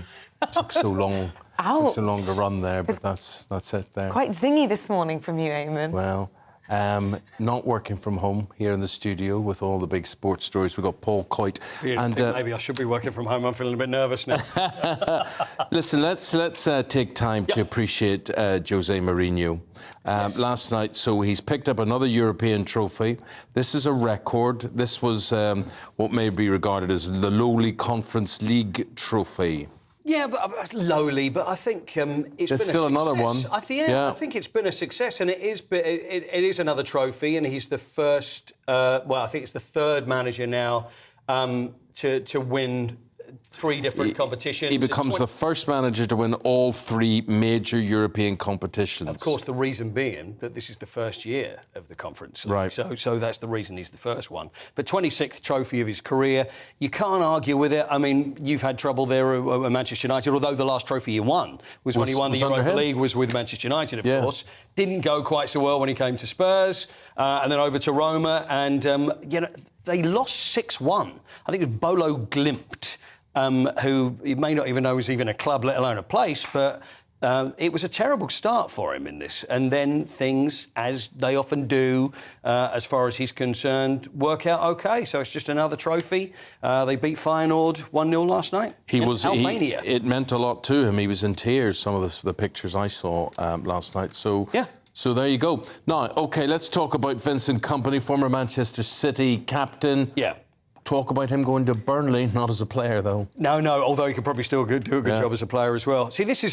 he obviously left Manchester City, wanted to go into management, went to Feyenoord, Anderlecht. Anderlecht, we always look back as a powerhouse in Europe, and when it comes to Belgian clubs, probably the most famous in Belgium. But he steered them to, I hate that phrase steered, but to 3rd in the league, which may not sound too impressive, but they were going through a tough time. So he's done a very good job. So he's now left Anderlecht after a couple of seasons there. There's talk that he may move to Burnley. Now, there's always a point when young managers come in, they've got to make sure they make the right decision on where they're going to go. Burnley obviously have been relegated. There's financial problems there as well. Is it going to be something that's going to suit him? And is he going to have success? Because let's talk about players. He still lives in the northwest. He was a defender, of course. Burnley's life seemed to be all about defending and staying in the upper league. So he could be a winner in the championship. I think it could work for him, because if we look at, do you remember what happened with Frank Lampard when Frank went to Derby? Yes. Brought in lots of players on loan from Chelsea. And that worked very well. Now, obviously, he's still got very close links with Manchester City. Very respected. So if you think of great young players at Man City that are not getting first-team football... It becomes like a nursery for Can you City. imagine? Then they could go to Burnley. So Burnley fans could be pretty excited about this. Well, look, listen, it could work well. If you're a Liverpool fan ahead of the European Cup final at the weekend, Mo Salah is saying he will stay, certainly for one more year at the club. Why is there so much indecision about this? Because, well, he's 29. He's going to turn 30 in a couple of weeks' time. So he's probably got one big move left in him. You'd think you'd want to stay at Liverpool because, let's face it, Liverpool, if not the greatest club in the world at the moment, next to Manchester City. So is he going to stick around? He could get a very big move. There's a lot of talk about money, whether he's getting enough money. So let's not forget that if he's got a year left in his contract, that makes him a free agent at the end of next year. He's also got the golden boot, of course, which puts a bit of value to him. Shared golden boot with Heung-min Son, I should I imagine. know, yes. He went back to Korea. Did you see that? Yeah, mobbed everywhere. He is. I mean, just the superstar when he goes over there. But as far as Mo Salah's concerned, who's very similar in Egypt, you know, it's an absolute hero to everybody over there. So he's got that one big move. So it looks like he'll stay at Liverpool. He said that he's going to stay for another season. So he stays there for another season. Then if he does move, can you imagine the amount of money in wages he's going to make as a free agent? So that's up to him to see what he does. And also Sadio Mane, there's talk about him as well. Now, Sadio Mane, he hasn't said that he's definitely going to stay. He's in the same position, similar age, year left on the contract. Bayern Munich sniffing round, but we'll see what happens with him. Final word, tennis, French Open going on. Emma Raducanu. Emma Raducanu is out. It started off well. We've seen this story plenty of times before. Started off very good, but she got knocked out. Heading to Wimbledon next. Andy Murray said a few words, by the way, about Wimbledon, saying that it will never feel like an exhibition because people have been saying that, because there's no ranking points. We went off about that yesterday. But Wimbledon is Wimbledon, and everybody should want to play there because it's the biggest tournament in the world and always will be. So Andy's going to be back for that. And Emma Raducanu, fingers crossed, that's where she's going to do better because she's not used to playing on clay. OK, mate. Thank you very much indeed. Appreciate it. Thank you. 34 minutes past 7. Don't go anywhere. We're talking and taking you through the papers with Liz Kershaw and David Wooding after this.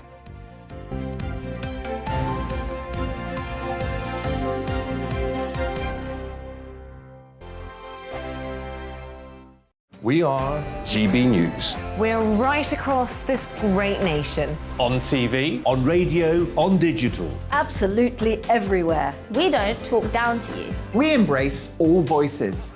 With honest and civilised conversation. We're not part of the establishment. We're one of you. And we're only getting started. Join us on GB News, the People's Channel. Britain's news channel.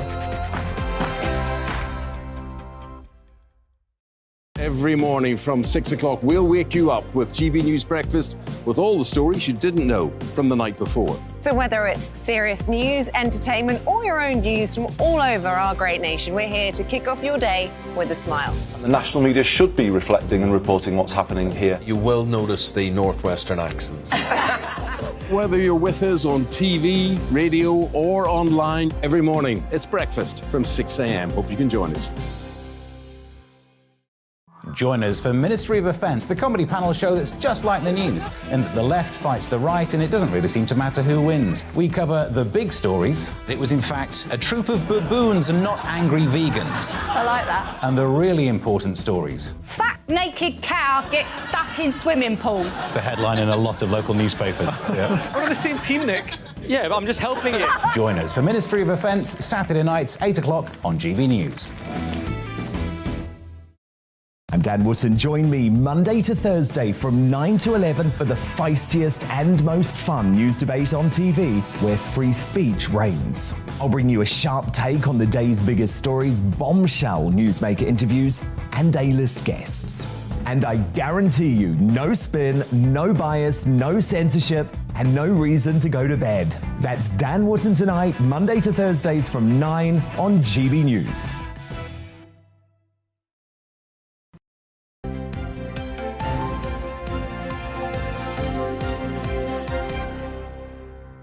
Good to see you again. The time, 7:36. Welcome back. Let's bring you up to date with the news today. And Boris Johnson's expected to attempt, at least, to shift the nation's attention now to the cost of living after the release of the Sue Gray report yesterday.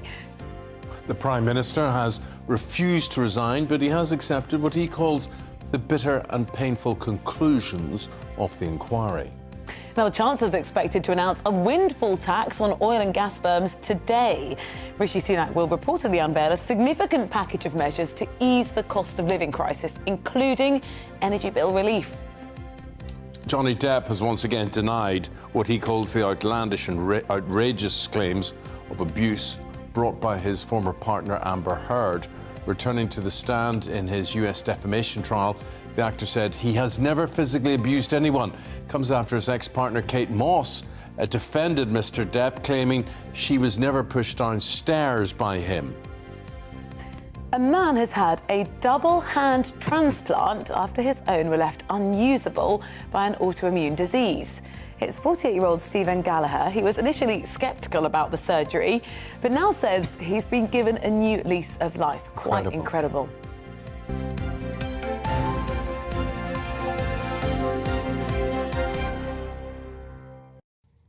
So we've got David Wooding, political editor of The Sun and Sunday, and we've got broadcaster Liz Kershaw here to once again go through the newspapers for you this morning. And David, you're starting with the Daily Mail. They're featuring the Chelsea Flower Show. This is on page 3.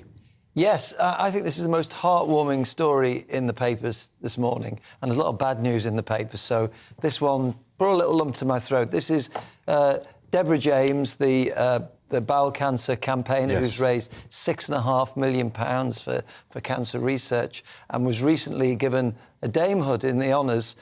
She went to the Chelsea Flower Show where it was revealed that a new rose had been named after her, called the Dame Deborah James Rose. It's already sold 15,000. Wow. It costs £16.99 and £2.50 of that goes to the charity. And the owners of the rose company, Harkness, say that it's the biggest selling rose in the history of that company, which is 140 years old. And it was the quote that brought a lump to my throat, in which she said that she hopes that one day her little daughter, Eloise, who's 12, will wear one of those roses in her bridal bouquet. Oh, wow. And I just think that's a really... And some nice pictures of Deb smiling there, and I think it's quite a touching little story, that. Yeah. Everybody's out and about at the Chelsea Flower Show. Isabel's going today. One of the things she's doing, a week off. Well, I ran past it yesterday, but just as the heavens opened. So outside the road was an awful lot of people in their lovely floral dresses and their wedges without an umbrella, looking, I think, a little bit more bedraggled than they started the day. Dear, dear. More detail emerging about Partygate. This is in the Daily Telegraph. Liz, what have you got to tell us? Well, statement, I'm bored stiff with this, but I think there is a valid point to make. I don't endorse people being abused in the workplace. I don't endorse drinking on the job. Throwing wine on the walls, being sick at work. No, in 35 years working in BBC studios, I've never had a drink whilst I've been at work. So, anyway, but I have let my hair down with my colleagues afterwards. But it's not that it really gets me worked up about this whole issue. It's about democracy, and as I said earlier, there's somebody orchestrating this, and that's what bugs me. We elected a government with a leader of the Conservative Party, the winning party. That's Boris Johnson. He became our Prime Minister. That's how it works. Ever since he got into that position, do you remember people have been trying to unseat him? Do you remember Wallpaper Gate? Do you remember, before he was married to Carrie? All the stories about fights in the flat and all the rest of it. They've done everything they can to depose this man. Wait a minute. Maybe he's done everything he can to depose himself. He's got to take some responsibility for all of this. Yeah, it's not. Yeah, but as a commentator was saying earlier, he's not your grey-suited, butter wouldn't melt in the mouth, upright pillar of society, as our usual PMs try and present themselves, and that's what appeals to the public. He's a flawed person and he's good fun. I'm not here to defend Boris. I'm not his ambassador. Do we know how much fun he is? Because the subject of this piece is that there are some parties that weren't in Sue Gray's report, particularly this ABBA-themed party. No, well, let's not call it that, because that's not been analysed and proven. Right, Boris Johnson went from the Cabinet Office via a leaving do, raising a glass of wine, there's a photograph of that, up to the flat that he lived in. There was a gathering. They say that it was a meeting. It was on the day that Cummings left, Dominic Cummings, and it was to decide what procedure, what they should do going forward. So Dominic Cummings at a later date said it was an ABBA party. Anyway, it's not why it's not been investigated by Sue Gray, we don't know. The point that this raises, and it's the subject of this article, is that, which is the point that I always keep in the back of my mind, is what is behind all this? And what's behind all this is, yes, there are people who are genuinely disgusted at Boris Johnson's behaviour or behaviour under Boris Johnson's management, but there are also people who are just looking for anything to reverse two democratic processes, Brexit and the 2019 landslide general election with Boris as leader of the party. And it's been gone. Now, this article says that Cummings had made it his mission to bring down Mr Johnson and claimed there were photographs of this ABBA party in the Downing Street Prime Minister's flat. None have surfaced. Also in Sue Gray's report is today, assertions by Dominic Cummings that he'd advised the Prime Minister against these gatherings. She found absolutely no written or verbal evidence of that. The point I'm trying to drive home is, yes, read the Sue Gray report, look at what's been reported on it, look at the two sides of it, the different views. I'm not advocating that people are going round in Downing Street beating each other up and spewing all over the expensive carpets. What I'm saying is, think outside the box, and a lot of your viewers do, and they see this as something more than just about shenanigans in Downing Street. Can I just quickly mention... Or there's just another terrible conspiracy theory that he's just in Egypt. I'm not a conspiracy theorist. No, but I am. All right. I've got another conspiracy for you, and it's an actual real one. The book's now been written about it, because it's quite interesting in these times to watch alternative TV news sources. So, you know, France 24, for example, kind of puts it into perspective. And they have a story in France about... Before Emmanuel Macron was elected for the first time in 2017, there was an orchestrated smear campaign saying he was gay, and he was having it off with the head of France 24. So he was having it off with the head teacher instead, wasn't he? But they were trying to make out he was gay so that he wouldn't get elected. And that was also driven, and I think this is, by Russian bots on social media who want to Boris remove is a democratically... really very straight-laced and boring. No, he's not. No, he's not. No, he's not. I think he's socially irresponsible, sexually irresponsible. I'm saying people voted for him, and the people will decide whether or not he stays. Which is very true. Not a load of MPs bullied by the media. True. Yeah. Whoever's going to follow him certainly is going to seem less colourful, are they not? It's funny that in politics you tend to get the complete opposite. The pendulum swings. Who did we have before Boris Johnson? Theresa May. Yeah. And then we had David Cameron, who was a bit more outgoing before her. Then you had Gordon Brown, dour Scotsman. Before that you had the charisma, flamboyance of Tony Blair. And before that, John Major. Yeah. So what who we're going to get next? seemed boring, but was actually getting his leg over with Edwina Currie. He wasn't as boring as we thought, was he? We'll have Michael Fabricant next, I think. That's what We've just been talking about some of the things that came out in Sue Gray's report, but there's a piece in the Telegraph, David, about actually drinking, the culture. Is it appropriate to drink in the workplace? Well, this is a piece by William Sitwell in the Telegraph under the headline, "There's nothing wrong with drinking at work," which is a celebration of boozing in the office. I don't know how much he had when he wrote this, but it's quite a fun piece. I'm not quite sure whether it's serious or a bit tongue-in-cheek, a bit of a polemic at least. And we're also po-faced about everything now, you know? Well, I mean, I'm not a drinker. I couldn't care less if people drink or not. I'm very comfortable with people drinking. Most people think they've got drunk with me at some stage, but I don't drink, you know? So I was brought up in newsrooms where definitely they were people who were functioning alcoholics. And always went out at lunchtime, and some of them went out before that. But work was still done. People weren't sort of asleep at their typewriters. I'm sure you've seen this. Oh, yeah.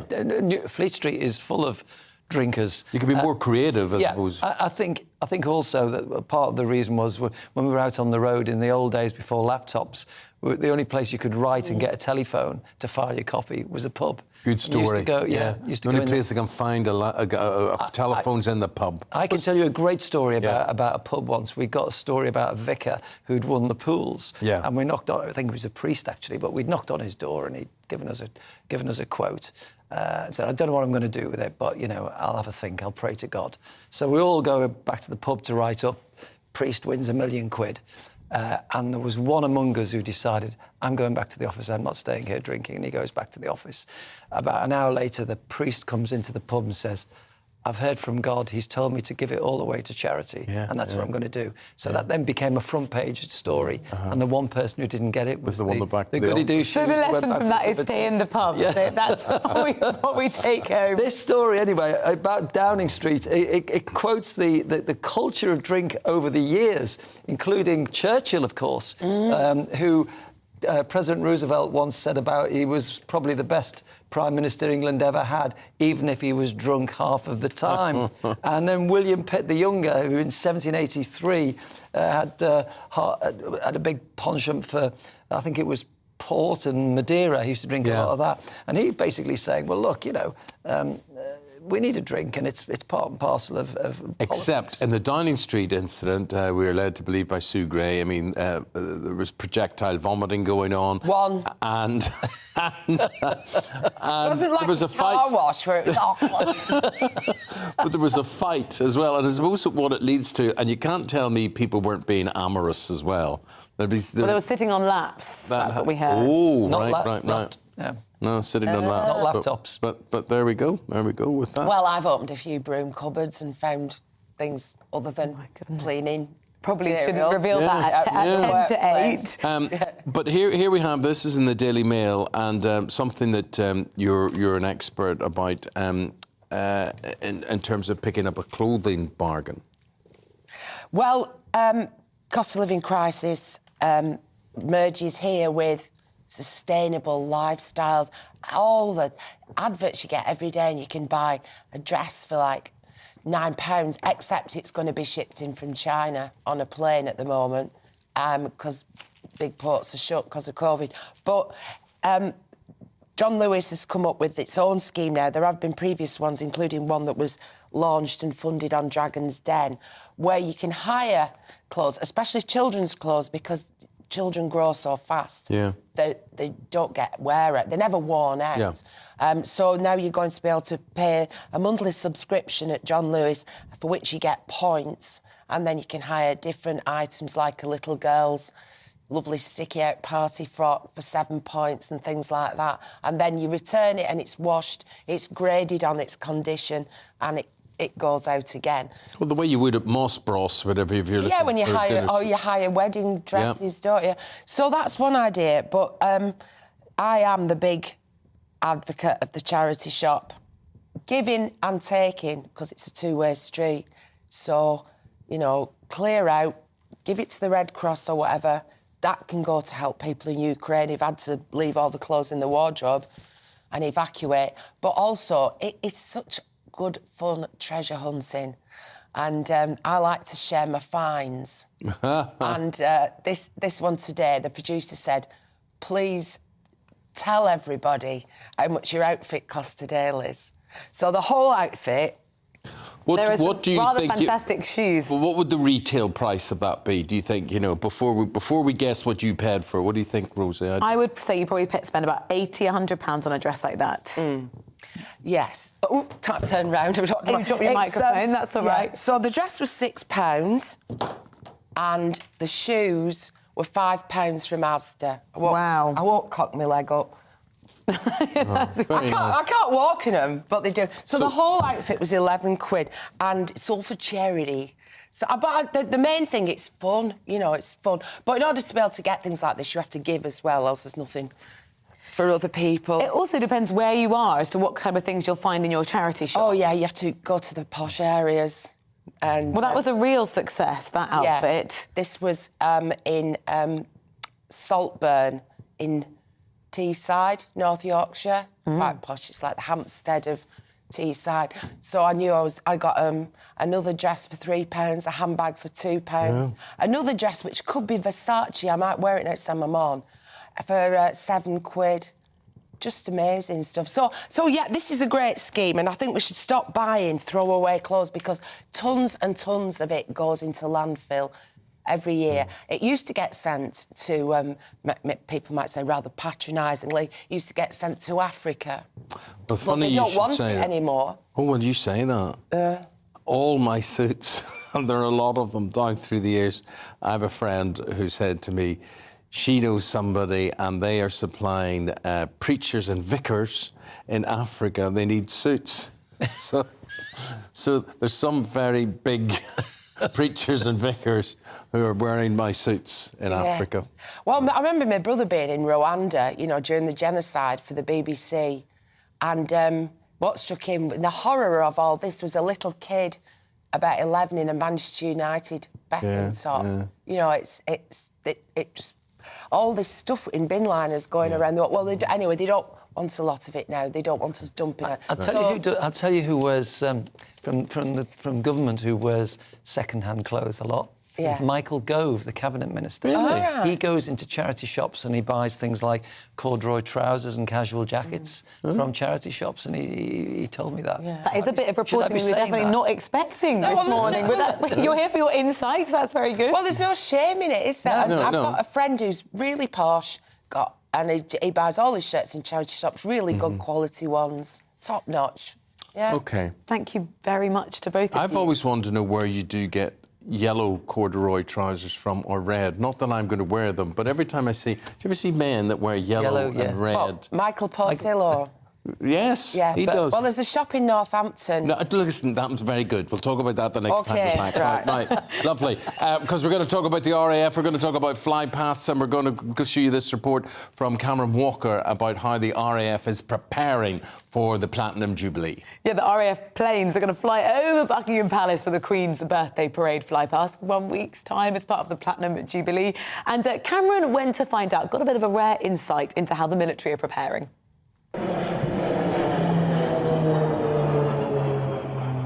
An annual tradition requiring military precision. The Queen's birthday parade flypast over Buckingham Palace will showcase the best of British airmanship. A dramatic start to the rehearsal when RAF Cranwell was evacuated due to a fire alarm. Future officer cadets mustered outside. But a slight glitch didn't stop a smooth glide, as Air Commodore Mike Borkwill points out. From my perspective, the rehearsal today went superbly. Really pleased, very good timing, good formation, and with the weather decisions we had to make, really pleased overall. So we're looking good for next week. Around 70 aircraft from the Royal Air Force, Royal Navy and British Army will be taking part. That's the largest number since the RAF's centenary in 2018. The iconic College Hall at RAF Cranwell doubled up as Buckingham Palace for the rehearsal. Perhaps a fitting stand-in, considering Princes Charles, William and Edward all trained there. Helicopters will lead the formation. They're the slowest aircraft. As the fastest, the famous Red Arrows are the flying finale. Aircrew tell GB News what it means to fly on such a unique occasion.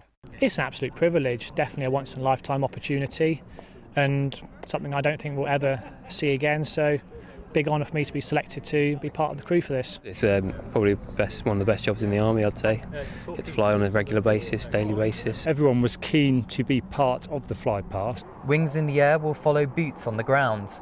The 1st Battalion of the Irish Guards will troop their colour on Thursday the 2nd of June to mark the official birthday of Her Majesty the Queen. More than 1,200 officers and soldiers from the Household Division will put on a display of military pageantry on Horse Guards Parade, together with 240 horses and hundreds of army musicians. A royal gun salute will also fire. The Queen has decided only working members of the royal family and their children will appear on the balcony to watch the planes fly over. This means no Harry and Meghan and no Prince Andrew. The Duke and Duchess of Sussex still plan to come to London, however, to celebrate the Queen's Platinum Jubilee.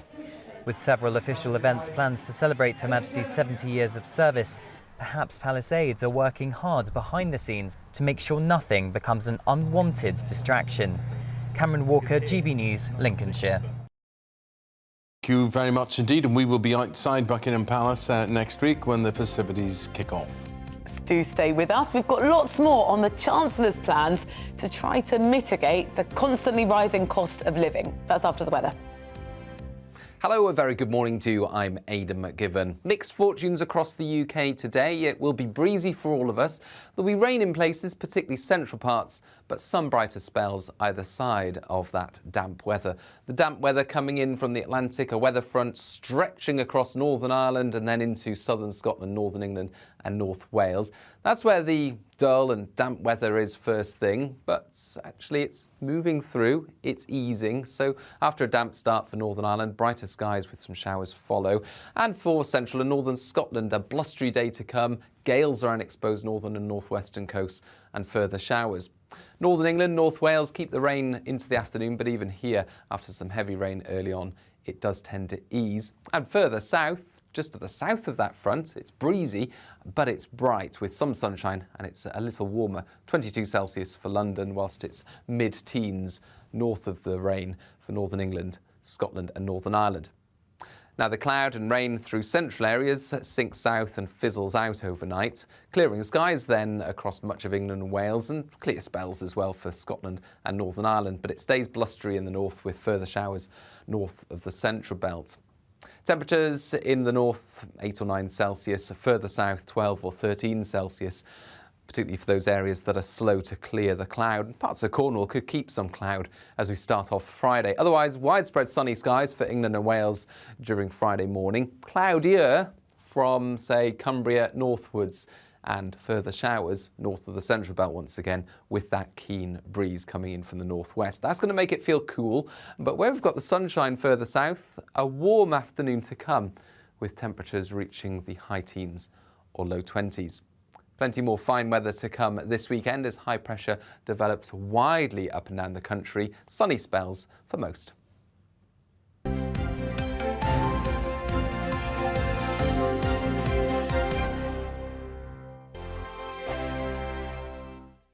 We are GB News. We're right across this great nation. On TV, on radio, on digital. Absolutely everywhere. We don't talk down to you. we embrace all voices.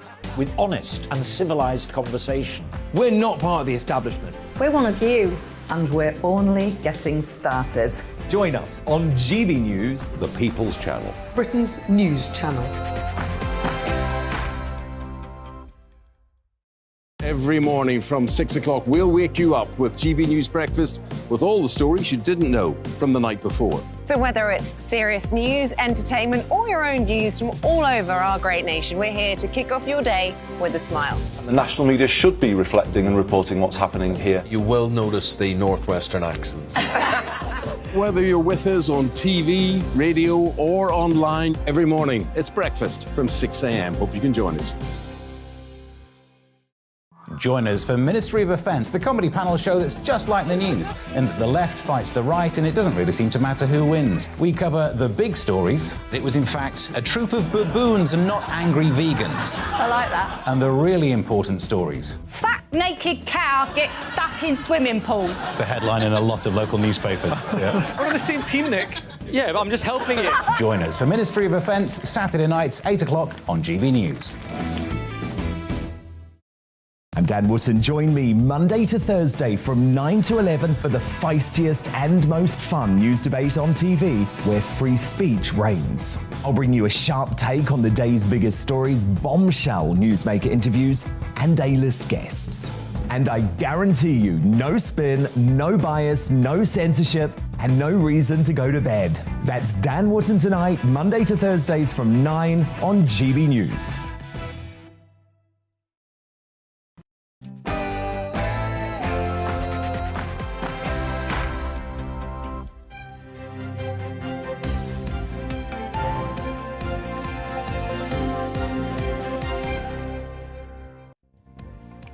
The Prime Minister vows to move on from Partygate as his government prepares to announce energy bill relief for every household in the country. Good morning. The time is 8 o'clock. It's Thursday, the 26th of May. On Breakfast on GB News, it's me, Eamonn Holmes. and Rosie Wright standing in for Isabel. Let's take a look at what's leading the news this morning. And the Prime Minister has urged MPs, let's move on from Westminster issues, after he told the House of Commons he was humbled by the Sue Gray report into parties in Downing Street. The Chancellor is preparing to announce new measures today to give every household in Britain hundreds of pounds off energy bills to help during this cost of living crisis. A Texas official has described the shooter who opened fire at an elementary school which killed 19 children and 2 adults as complete evil. Lieutenant Chris Olivares described how the gunman barricaded himself in a classroom and began shooting anyone in his way. And Kate Moss has testified in the Amber Heard Johnny Depp trial, dispelling a rumour that her ex-boyfriend Depp pushed her downstairs. Closing arguments in the trial expected tomorrow. Well, please get involved with any of our discussions. You can email the programme, gbviews@gbnews.uk. If tweeting's easier, we are at GB News.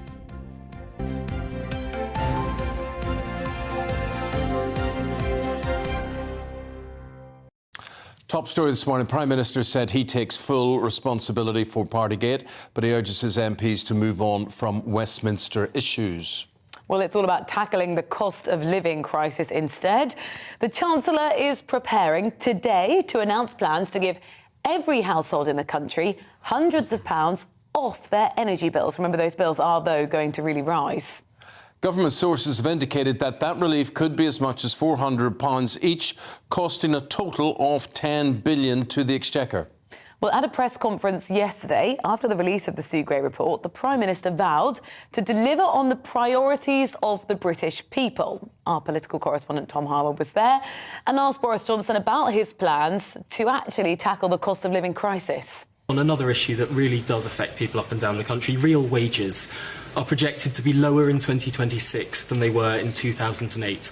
What are you going to do about it? We're going to see pressures on household finances. So what I'm saying to people is that we will continue to respond, just as we responded throughout the pandemic. It won't be easy. We won't be able to fix everything. But what I will also say is that we will get through it, and we will get through it well. Well, what a day it was in Westminster yesterday. We now have in the studio Research Director of Public Affairs at Ipsos Mori, and that's Kieran Pedley. Kieran, very good morning. Good to see you. Well, what would have happened? What were you polling on yesterday? What were you looking for? Well, so there's a couple of different things we've been looking for in the recent weeks, and one of those is trying to understand how important Partygate is to voters and to the general public, and the other is to put that in context of the wider picture.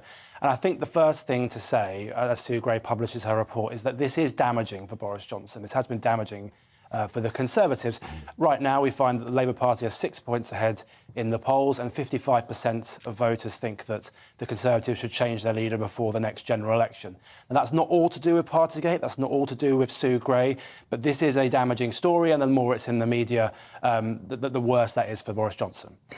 We've sort of been drip-fed the details of what was going to be in Sue Gray's report. We had the photographs that were leaked before, and there was this idea that really the champagne was going to be opened yesterday with this report. And some of the papers are saying less champagne, it was more sort of like a mild squash. Do you think the sort of drip-feeding of the information means there wasn't this sort of real sting yesterday and the Prime Minister's sort of gotten away with it? So whether you think the Prime Minister's got away with it, I guess, depends on what you think about the long-term future. On the one hand, it doesn't look like there's a so-called smoking gun, which means he's going to be replaced imminently. I mean, famous last words. We'll have to see what happens in the coming weeks. At the same time, as I've pointed out, this has been damaging for the Conservatives, and we've seen that in the local elections, sort of falling back in a number of different areas where they'd made progress before, losing support to the Liberal Democrats in the South, and so on and so forth. So whilst it might not immediately lead to Boris Johnson being replaced as Conservative leader, and I think part of that consideration for Conservative MPs is who would they replace him with, it has been damaging to his reputation and to the reputation of the government, and in a future general election that might come to cost the Conservatives. So much I want to ask you, Kieran, but you raised the subject there of who would he be likely to be replaced with. What are the polls saying? Because no one in terms of experts seem to have an idea who he would be replaced with. So I think the thing to remember here is that it's obviously not the public that choose who the next Conservative leader is. It's a combination of Conservative MPs and Conservative Party members. But if it was up to the public, what do they say? Well, I mean, there isn't really a clear front runner, is the honest answer to that question. If you'd asked me this in January or February, I'd have said Rishi Sunak looks like he's got a very positive reputation with the public. That's changed, to put it mildly, quite significantly in the past couple of months. So he's finished, is he? He's finished? I wouldn't say he's finished. I mean, but he's not going to be leader. A week's a long time in politics, as they always say. So we have to sort of see what happens with the cost of living crisis and the response to that. His ratings once were good. Maybe they can be good again. But right now, with the public, there's no obvious front runner. So when it comes to issues, whether it is Partygate, whether it is Ukraine, whether it is cost of living, is there a clear leader what people care about? So in short, cost of living is the number one issue. So when we ask people, what are the factors that lead to you rating Johnson positively or negatively, what influences your view of Boris Johnson, the number one issue in a list of 15 is how he will respond to cost of living. Actually, Partygate ranks 10th. So now, that isn't to say that Partygate is unimportant. That's the thing we must stress. Just because something is relatively less important doesn't make it unimportant in the minds of voters. But cost of living is clearly the most important thing.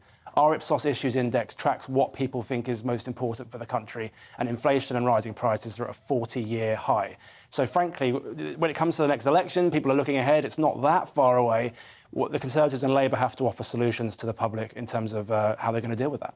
What you're saying really mirrors what Michael Brown, former Conservative MP, said earlier on the programme, which is that actually right now people are thinking, I'm going to care about what my bank balance looks like, and that will determine who I vote for. And the interesting thing is when you go into the detail of this, you ask people which party do you trust most on the cost of living.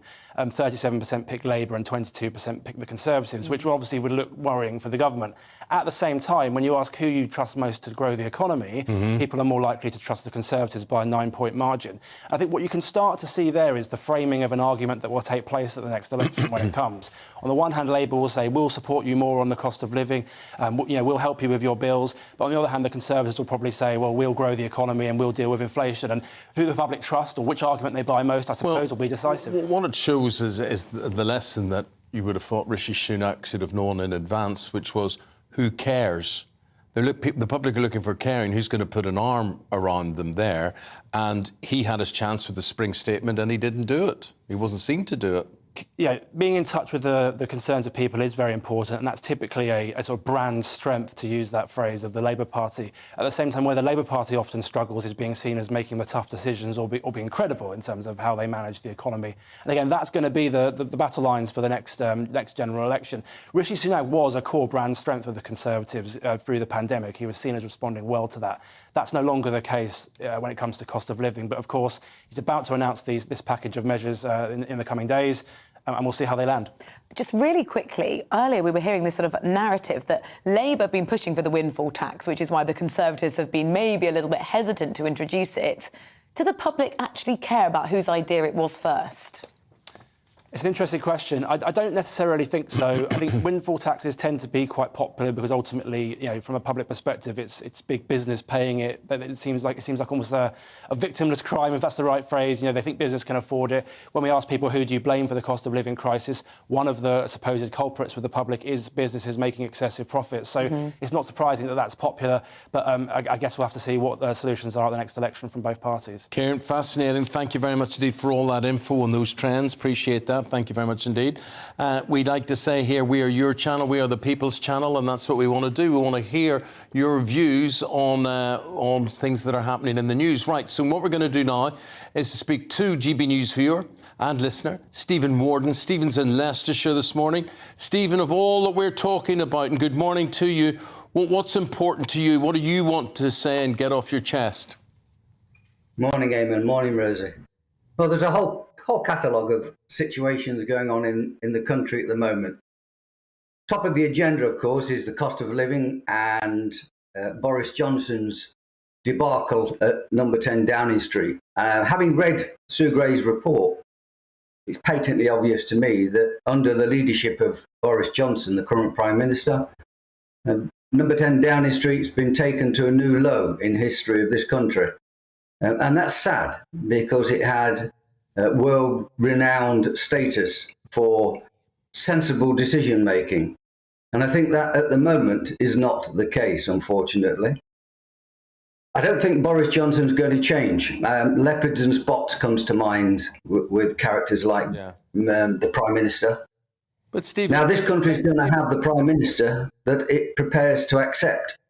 And if Boris Johnson survives this, then he will not change. And I can't see the situation changing in number 10 Downing Street, other than perhaps some of their alcohol will be curbed. You know, Stephen, I just want to ask you, with what you saw yesterday, are you embarrassed? I get the impression talking to you that you're slightly embarrassed that this man represents your country.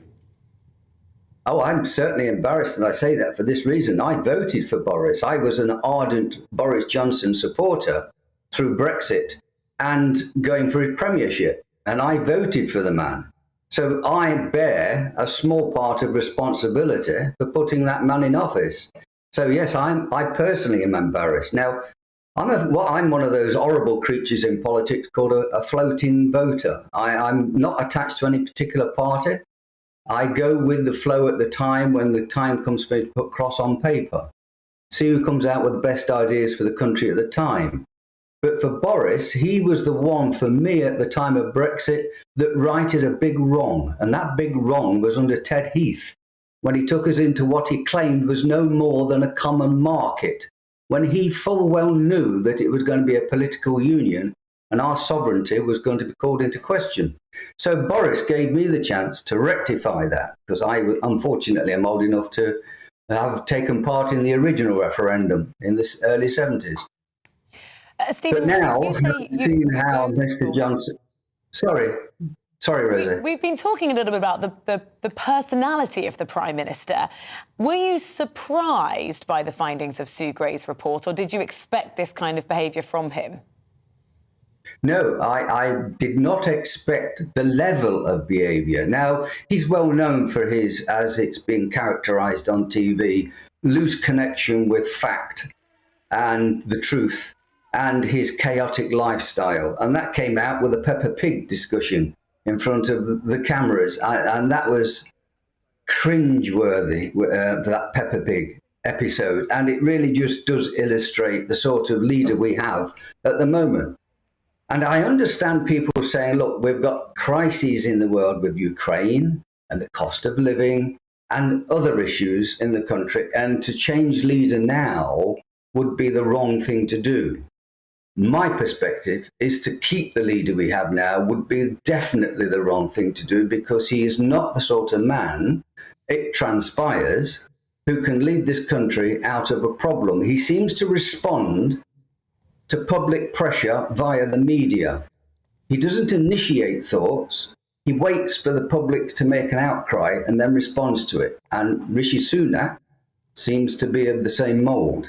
Yeah. So he's not an Stephen, it's fascinating talking to you this morning and realising things that we as journalists can see and predict and that are so obvious, deflecting attention away from something else. They're not fully new, are they?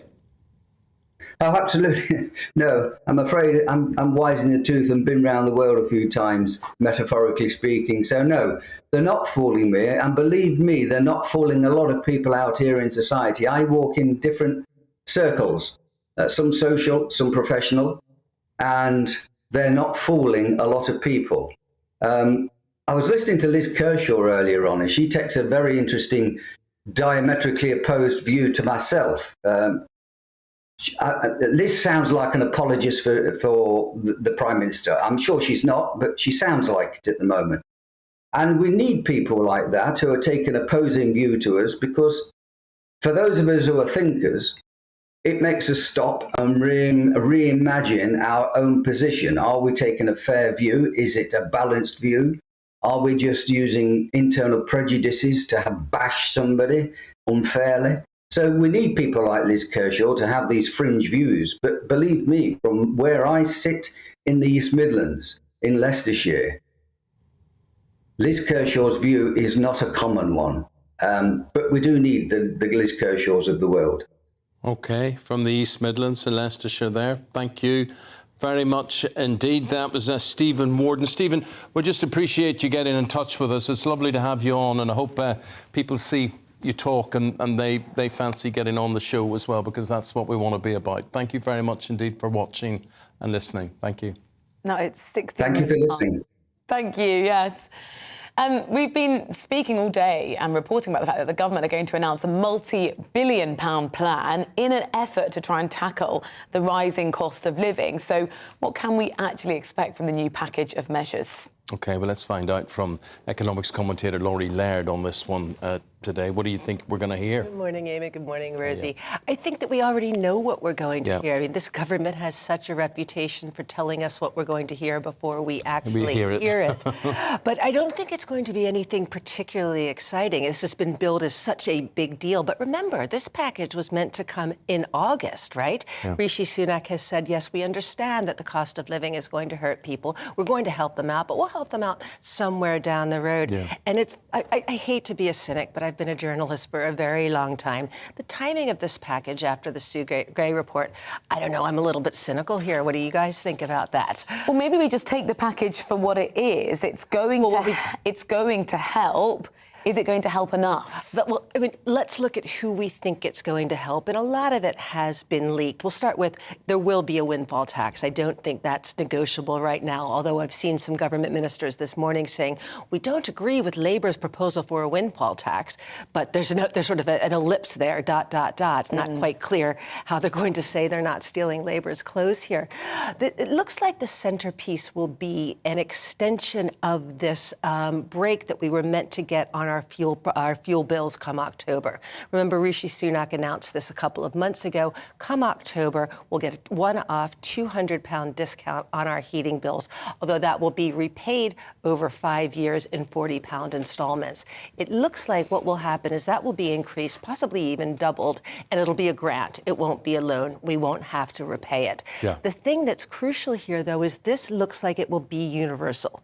You'll get it, I'll get it. So it's across the board. It's not necessarily targeted at people who are going to be suffering the most. To need it most. And why would that be? Is it cheaper to give it to everyone? Is it the administration? Is it a political move? What? Again, I'm cynical, so you might want to get someone on the other side here, but it very much feels like this is a government who wants to keep its own voters on side. The people who are struggling the most don't tend to vote Conservative. So it looks like a way to appeal to the widest range of people available. But a universal benefit here, a universal kind of a bonus here, doesn't economically make sense to me. Now, there is some talk about, and it's airy-fairy talk at the moment, doing something for the people who are struggling the most. Possibly that could take the form of an extension of the Warm Home Discount Scheme. That's a scheme where the most vulnerable people get a £150 one-off discount to be taken between October and April. Maybe there'll be some tinkering on that. But what we're definitely not going to see is any uplift in universal credit. OK. Thank you so much. Lots of people, particularly those vulnerable families, will really be anticipating what the Chancellor has to say later. Laura, I really appreciate your insight ahead of that. And of course, as the details come through, we'll bring them to you here on GB News. Right now, it's 20 minutes past 8, though. Let's bring you up to date with the other stories making the headlines today.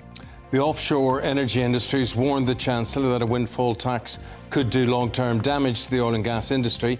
Offshore Energies UK issued the warning amid speculation that Rishi Sunak, as you've just been hearing, is set to implement a one-off windfall tax on the profits of those energy companies.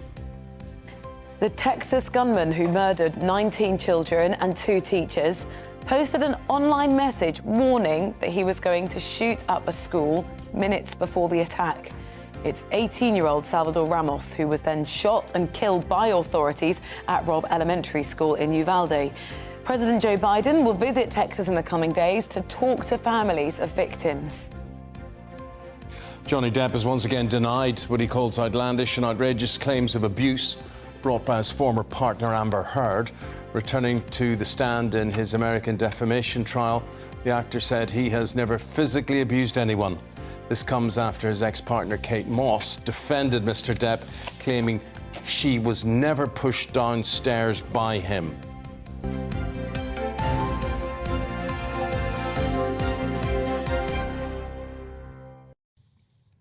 Lots of you been getting in touch about the cost of living. Something we were talking about yesterday was the price of your full English breakfast. Well, someone got in touch to say, well, at Asda it's gone up by £2.40, which is, you know, eye-watering, saying that it was only £4 to start with. And you think, right, you would then, I think very understandably, say, well, maybe I don't have this as often as I would have done before. Yeah, the newspapers were saying 40p increase yesterday, and there you are. I mean, that's the reality is much bigger than that. It's Robert in Kent, actually. He said, yeah, sorry, my full English has gone up from £5 to £7.20. Very good morning to Dave, who's shared some tips, because earlier we were speaking to another GB News viewer who was saying we play a game with our children when we're using our smart meter. And Dave says, we've got a smart meter at home for our lighting with sensors for passageways, the bathroom, no movements detected, the lights are automatically turned off. When the last person goes to bed, we simply tell our smart home to save money and all plug sockets that have standby devices are turned off.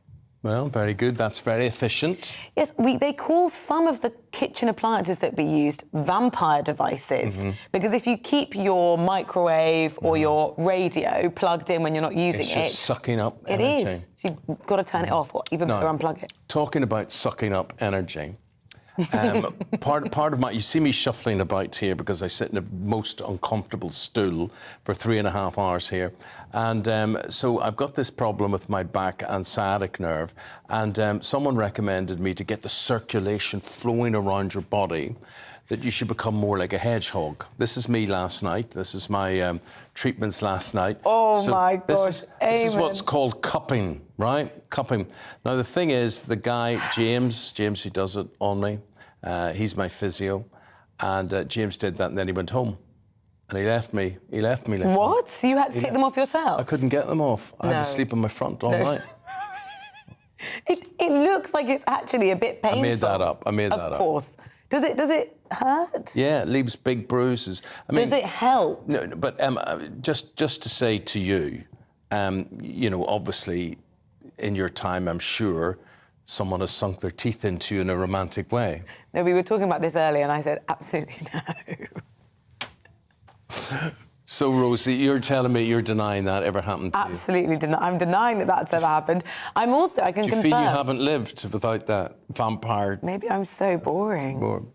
So, anyway, it leaves big bruises. Did it help, though? I think so. The viewers will look at me today and say, look, he looks moronic today. He looks even more moronic than he normally is. But no, it was fine. It helped me sleep a bit better, I think. Well, is it a long-term thing? Do you have to do it... Like, how long do the benefits last for? No idea. No idea. Okay, I'll try anything, do anything. Yeah. Because we were talking yesterday about how not to get tech neck. Yes. By looking down at your phone the whole time. That sucked my neck up, there's no doubt about that. Yeah. So maybe put your phone down more cupping and then better posture. 23 minutes, coming to 24 minutes past 8, and then after the break we're going to be talking about working from home. Is it a good idea or is it actually a bad idea for the economy? Well, Phones for You founder John Caldwell has his say. He thinks it's not good news after the weather. Hello, a very good morning to you. I'm Aidan McGivern. Mixed fortunes across the UK today. It will be breezy for all of us. There'll be rain in places, particularly central parts, but some brighter spells either side of that damp weather. The damp weather coming in from the Atlantic, a weather front stretching across Northern Ireland and then into southern Scotland, northern England and North Wales. That's where the dull and damp weather is first thing, but actually it's moving through, it's easing. So after a damp start for Northern Ireland, brighter skies with some showers follow. And for central and northern Scotland, a blustery day to come. Gales are on exposed northern and northwestern coasts and further showers. Northern England, North Wales keep the rain into the afternoon, but even here, after some heavy rain early on, it does tend to ease. And further south, just to the south of that front, it's breezy, but it's bright with some sunshine and it's a little warmer. 22 Celsius for London, whilst it's mid-teens north of the rain for Northern England, Scotland and Northern Ireland.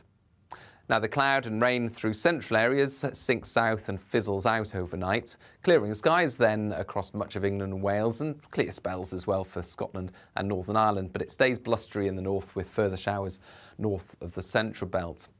Temperatures in the north, 8 or 9 Celsius, further south, 12 or 13 Celsius, particularly for those areas that are slow to clear the cloud. Parts of Cornwall could keep some cloud as we start off Friday. Otherwise, widespread sunny skies for England and Wales during Friday morning. Cloudier from, say, Cumbria northwards, and further showers north of the central belt once again, with that keen breeze coming in from the northwest. That's going to make it feel cool, but where we've got the sunshine further south, a warm afternoon to come, with temperatures reaching the high teens or low 20s. Plenty more fine weather to come this weekend as high pressure develops widely up and down the country. Sunny spells for most.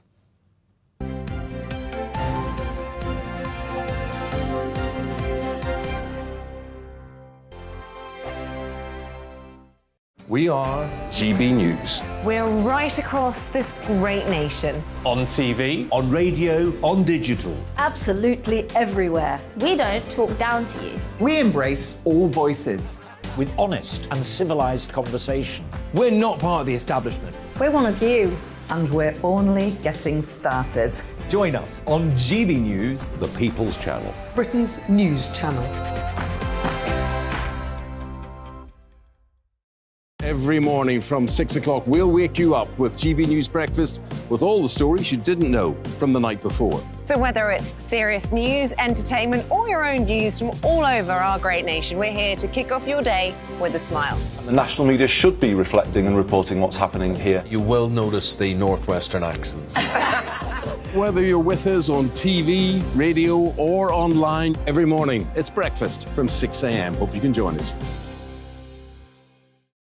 Join us for Ministry of Offence, the comedy panel show that's just like the news, in that the left fights the right and it doesn't really seem to matter who wins. We cover the big stories. It was in fact a troop of baboons and not angry vegans. I like that. And the really important stories. Fat naked cow gets stuck in swimming pool. It's a headline in a lot of local newspapers. Yeah. We're on the same team, Nick. Yeah, but I'm just helping you. Join us for Ministry of Offence, Saturday nights, 8 o'clock on GB News. I'm Dan Wootton. Join me Monday to Thursday from 9 to 11 for the feistiest and most fun news debate on TV, where free speech reigns. I'll bring you a sharp take on the day's biggest stories, bombshell newsmaker interviews, and A-list guests. And I guarantee you, no spin, no bias, no censorship, and no reason to go to bed. That's Dan Wootton tonight, Monday to Thursdays from 9 on GB News.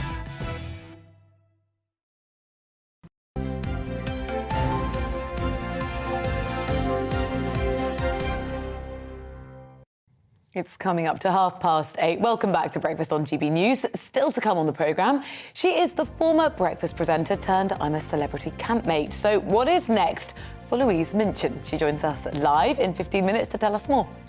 And it was the big Elvis world premiere in Cannes last night. We've got Stephanie Tecci there. She's got all the gossip, 9:15 live from Cannes. Right now we're going live to Monaco, as I understand it, and we're going to talk to John Caldwell. John is the philanthropist, entrepreneur and Phones for You founder. So, John, we're talking about working from home, and that's what we've sort of got you doing a bit here today. I'll just set this up, John, with some of the calls that we're getting in. And Vicky says... no, do we want Vicky? What do we say? Since working from home, I think, which one was here? Right. Oh, yeah, Rob, this is a very good point. Working from home, since it became the in thing, it's been impossible to get through to companies, especially public sector ones, on the phone. After going through all the usual recorded advice, it can take half an hour or more for someone to answer. It's as if you've just got them out of bed. You see, even if that's not true, John, and a lot of people will be defending themselves vigorously, it's the perception, isn't it? Well, it isn't just perception, it's reality. You cannot have a society working from home. Most people need to be in the business for a whole range of reasons. Doesn't mean everybody, but for most people, it's positive for the mental health. Bupa have done a study that show that people working from home overeat, and we've got an obesity problem in the UK. They have lack of exercise. But from a business point of view, there's a more important point, because you lose the coaching between subordinates and the person, and from their coaching from their superiors. So there's a lack of learning, a lack of motivation, a lack of interaction and excitement. And some people are just not self-starters. But that doesn't But there mean are that gains, aren't there, John, at the same time? If you've got a young family, maybe now you can do the school run. Maybe you might be a happier, healthier employee because your home life has benefited. Well, in some cases you might be, but will the employer be getting good value? And at the end of the day, we all have to provide good value, because if we don't earn the money. If we don't earn the money, the business is in trouble, the economy's in trouble. So we all have to provide, the proper value for what we're being paid. And if we don't do that, society fails. Now, your point on them being happier, yeah, that's fine. But then maybe if it's a happier life with less responsibility and being able to take the kids to school, maybe they need to earn less salary and be more of a part-time worker. John, I don't know what your situation is now, whether you're actively running companies or not. I'm assuming you are. Did you have any problems during the pandemic with people remotely working? And when I say problems, I mean issues. Did you have, did you just see productivity tailing off? Did you think it was useful or not? Well, I think, first of all, Eamonn, I would say that I think I've got a very good balance in most things in life. It's why I've been successful. And my people have been able to work from home and they were productive.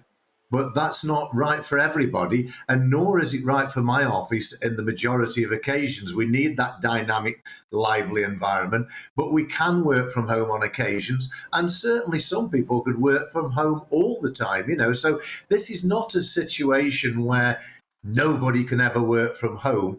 It's a balanced viewpoint, and that should be discussed between the employer and the employee. And if the employee wishes to work from home, and a lot of people don't, but if they do and the employer can get value, then of course, why wouldn't we do it? I would assume there's going to be a bit of a natural division. People who are really career-minded and motivated, they're going to get into the office. And for the other people, like you mentioned before, who want to prioritise spending time at home, they'll do that. The ones in the office will progress, and maybe the ones at home will struggle to do that in the same way. Yes, but if you don't mind me saying so, Rosie, I think that's a bit of a polarised view, because, some people can work from home who are extremely competitive, extremely conscientious and really want to succeed, and working from home won't do any damage to them or the business. But, it's just not right for the majority of the population and for the majority of businesses. And Britain and businesses will suffer if majority of people don't go back to work, but there's definitely a place for home working, without doubt. But surely it's here to stay now, John, because we had the Governor of the Bank of England only this week saying you got to get used to it because it's not going away. Yeah, and nor should it go away, but it's back to my point of selecting horses for courses. Certain individuals can be productive from home, and that's a positive thing, because if they can be productive from home, they're not damaging the environment with travel, and they're saving hours. Although I did think the other day, on that point, it's an interesting point, are they saving the environment? Because certainly during the winter, they'll then have the heating on at home, whereas maybe they may have put it back into fallback mode during the day, as I do. My heating is not on in the daytime when I'm at work. So, it may actually cost the environment more, ironically, but it would certainly save on travel congestion and travel pollution. How much of this really is about the issue of where you're working, or about whether we're becoming a bit more work shy? That's another good challenging question, Rosie. And I think people have become increasingly work shy. I think COVID was devastating for the UK economy from that point of view, because especially that first lockdown, when everybody was locked down at home and it was sunny, they had 3 months of sitting in the garden, and it was rather wonderful for a lot of people. Of course, devastating for others that were badly affected or who hadn't got gardens and trapped in small flats. But so I think, to your point, there is an element that people really enjoyed that, and they don't really want to go back, in some cases, to the rat race of being dynamic and working hard and driving a career. There's also a lot of people who've been really excited to get back into the office and just say, I want that bit of normality. And sometimes your stage in life has an impact on this. If you've got young kids at home, working from home might be great. If you're in your 20s and you're living in a house with 5 people and you're working from your bedroom, you'd be itching to get back into the office. Mm-hmm. Believe me, when you have kids, you'll be itching to get back to the office too, so you will. But I remember, individual is different. John, I remember once talking to Sir Alex Ferguson about this, and we were talking about unemployment and how it affects footballers and, and his life between jobs and all that sort of thing. And he says that no matter what, every day he makes a point of getting up, showering, shaving and dressing as if he was going to work, because without that, he says, you don't have the motivation, you don't have the mindset. Yeah, I think that's absolutely true. I mean, it's so positive for people to get up, get into work mode, get dressed for work mode, and travel to work in most cases. But the office environment, depending on what environment you're working in, can be extremely dynamic, exciting, interacting, social, and coaching. So you can't miss out on all that. It would leave society very, very damaged if everybody did that, but some people can. As Rosie was saying earlier, it depends if it suits you or not, if you will be attracted to that sort of thing. I mean, if it suits you, then perfect. If it doesn't suit you, you'll be more relaxed about it. And that's what it boils down to. But the thing is our workplace, is our pay packet, is our salary there for the convenience of us, or there at the behest of our employers? Because at the end of the day, you started this conversation off and you said, the employers are the important thing. It's what they want that counts. But as Rosie was saying, it seems to be everybody nowadays, they know their rights, they know their mindset, mental well-being, whatever. It's not what suits you, John, it's what suits them.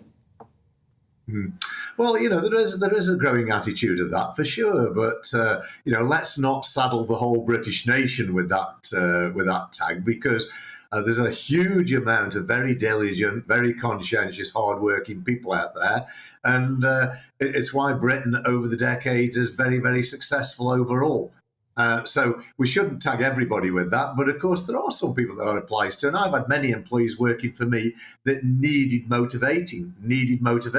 And if they'd have worked from home, I'd have got no productivity, but also they would have got no coaching. So it really will not work for the majority of people, but it will work for some people. And it's up to each employer to get the balance right for each individual. I've got some of my people that are on authorised home working for 2 or 3 days a week, or in one case permanent. But it works for me and it works for them, and I trust them. But you've got to be able to tick those boxes to say, yes, somebody can work from home. John, got to go. Thank you very much indeed. Really appreciate your contribution and raising the whole debate there. That's entrepreneur, businessman John Caldwell there. He's thinking the work-to-home culture should come to an end. Well, yeah, he's described it as a catastrophe for the British economy. Let us know what you think. gbviews@gbnews.uk. Don't go Suppose if you're someone, like us, for instance, if you're self-employed and you're used to a balance of both. You're used to coming into, a workplace where you've got a contract, and you're also used to working from home. So, I have a decent balance with it, I have to say. But your idea of being around children, I'm like, oh dear, no. Crawling back into the office as quick as possible. You can't work with kids about. You can't. I don't have children, so. Yeah, no, but anybody who pretends they can, they're just fooling themselves. I saw an interesting post on Instagram, which was employers or employees dressed up in the clothes that they wore during the pandemic, or working from home, furlough and all that sort of thing, and what they would wear in the office, and People don't get dressed up. If they're at home, it all becomes very casual. I can imagine you'd slip into that. I never actually worked from home because I was working in France and I had to go into the office or the newsroom every single day. So I don't really understand it, but I look at some of my friends and think, my goodness, how has your bedroom become your office? That must just be so stifling. You've got no separation then between office and home. But, you know, do keep your views coming in on that. Maybe it's really worked for you and you don't think it means you work any less hard. The views on the newspapers, Liz Kershaw and David Wooding with those right after this. Don't go away.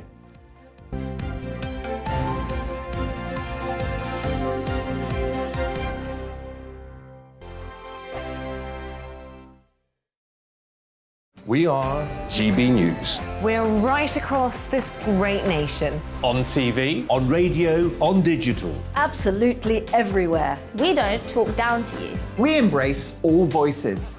With honest and civilised conversation. We're not part of the establishment. We're one of you.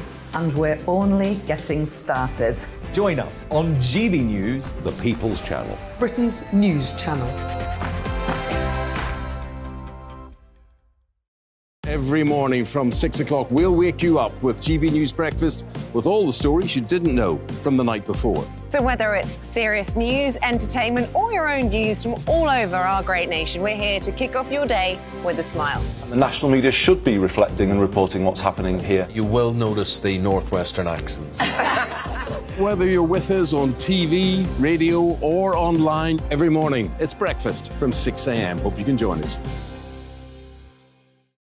Join us for Ministry of Offence, the comedy panel show that's just like the news, in that the left fights the right and it doesn't really seem to matter who wins. We cover the big stories. It was in fact a troop of baboons and not angry vegans. I like that. And the really important stories. Fat naked cow gets stuck in swimming pool. It's a headline in a lot of local newspapers. Yeah. We're on the same team, Nick. Yeah, but I'm just helping you. Join us for Ministry of Offence, Saturday nights, 8 o'clock on GB News.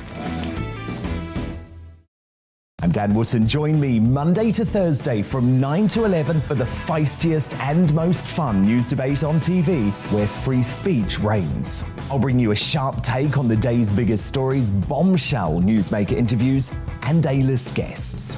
And I guarantee you, no spin, no bias, no censorship, and no reason to go to bed. That's Dan Wootton tonight, Monday to Thursdays from 9 on GB News.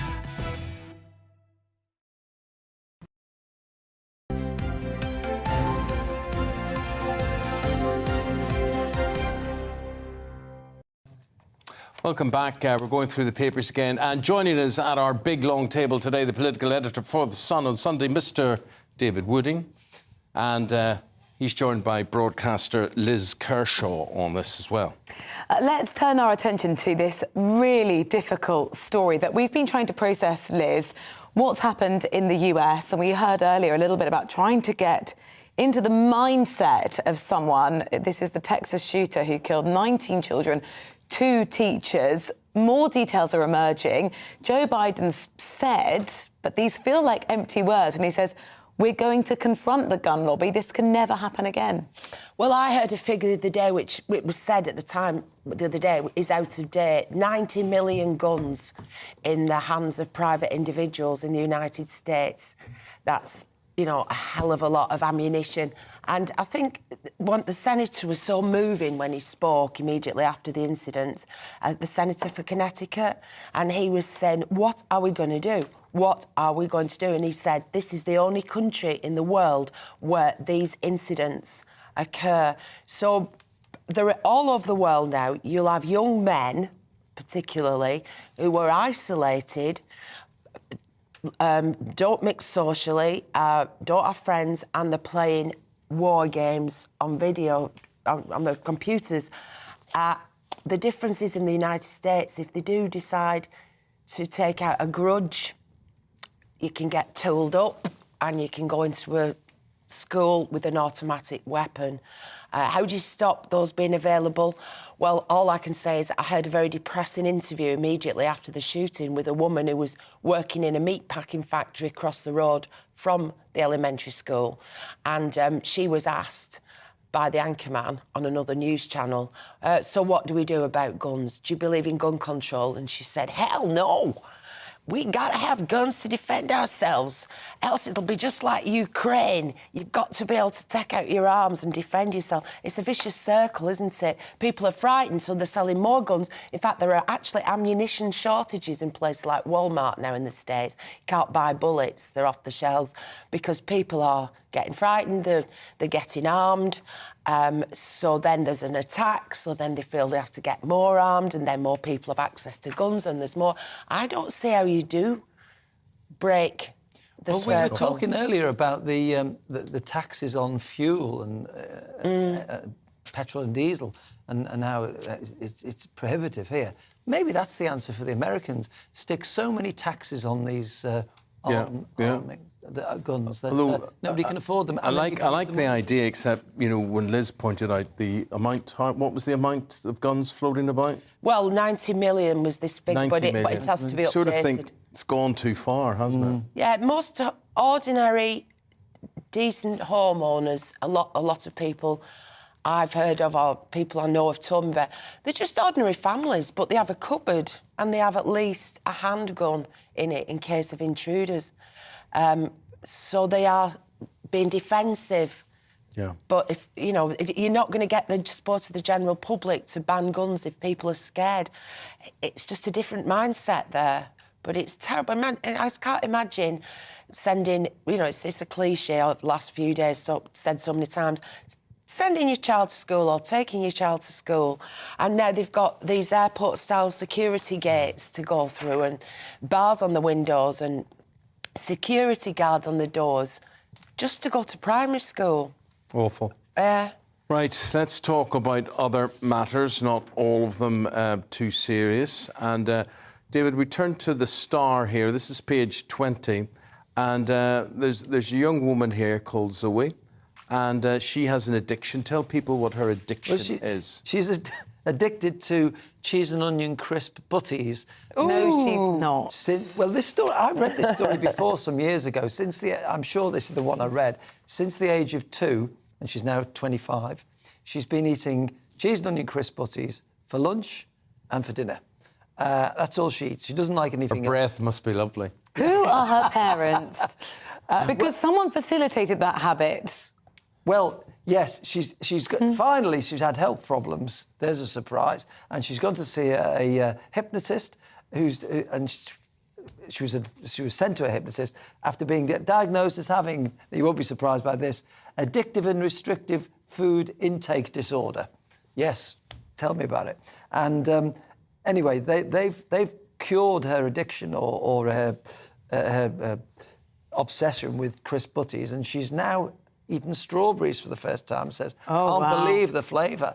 And she's even gone down to Wagamama's and had a chilli squid dish, and now wants to try curry. So hypnotism has genuinely cured her addiction to crisp sandwiches. And the other thing, apart from her health, which made her do this, was that she's getting married next year, and she says, I don't want to have crisp butties on my wedding Well, day. to be completely honest, I think you should serve what you like. I just had a big dinner party for my birthday, and I'm a huge cheeseburger fan, and it was a black tie party, and we had cheeseburgers. So with a knife and fork?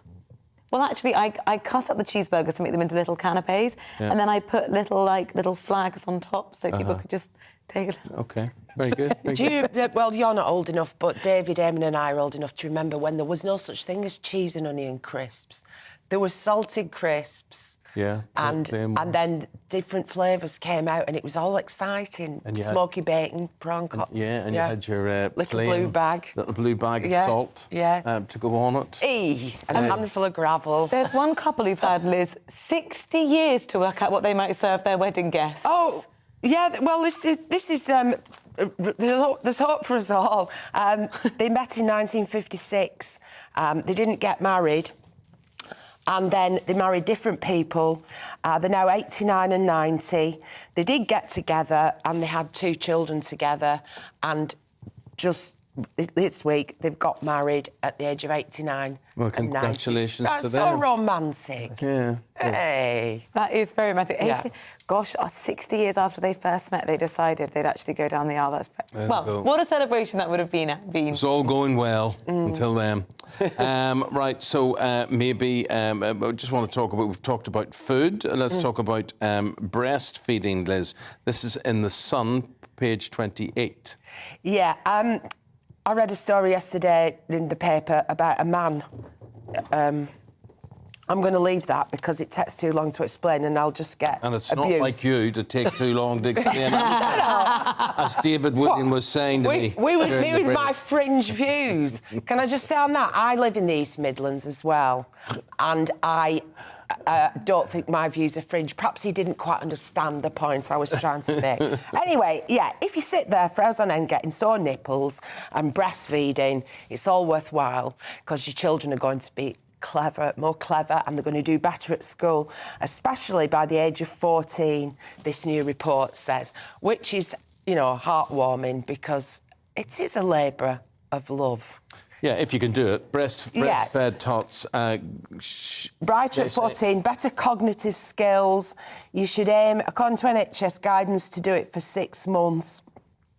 But we have the lowest breastfeeding rates in the world in the UK, just 1%. I can't think of anything more natural. But anyway. Well, but I just know from talking to certain women, it's not natural to them. It hurts a lot. Oh, gosh, yes. And I had 2 9.5-pound babies, and I sat there all day. And when the older one was 4 and his brother had just been born, he'd come in the room and he'd go, "Is he milking again?" Oh. Well, there we are. Let's talk about 2 stories here on animals. One in the Times about puppies and one in the Sun, David, about cats. Yes, so they're both lockdown stories, actually, Eamonn. In the Times, we hear that the price of animals, pet dogs and cats, which rocketed during lockdown because people need a little bit of a companion, the sale of lockdown pups, it's coming back down again. And that's probably because a lot of people are taking to breeding as a sideline these days. And you paid, for instance, the average price of a lockdown puppy was £2,250-ish. The average price. And it's come down to about £1,300 now. The most expensive. Yeah, well, don't be bothering any of you doing that because just adopt, don't shop. Yeah, and it'll cost you right. 50 quid max. But they've come down. They're still a bit higher than they were pre-lockdown, but they've come down by 40%, which is a good thing. And the other story, which I think is rather funny, is a guy called Harry Jones, 25-year-old, who started working from home, and he suddenly realised that there was something wrong with his cat. So he took his cat down to the vet. He said it's weeing inside. It didn't do that before. It's meowing loudly. Yeah. It's scratching at the door. It shredded one of my books. Anyway, it turns out it's fed up of its owner being at home all day. There you go. It made it ill. That's so upsetting his lifestyle. Liz and David, thank you both very much indeed. It's been a joy to have you with us today. The time is now 7 minutes to 9 o'clock. And nominations for the 2022 National Lottery Awards, an annual celebration of local heroes, close on the 1st of June. Last year, more than 1,500 inspirational people and projects were nominated. Now the search is on once again for this year's set of nominees. So let's go to television broadcaster Louise Minchin, who's spearheading the campaign to honour people. Louise, morning to you. Oh, it's so lovely to see you. How are you? Well, you don't really want to know, but anyway. Tell me this. Who are you looking for out there in the community?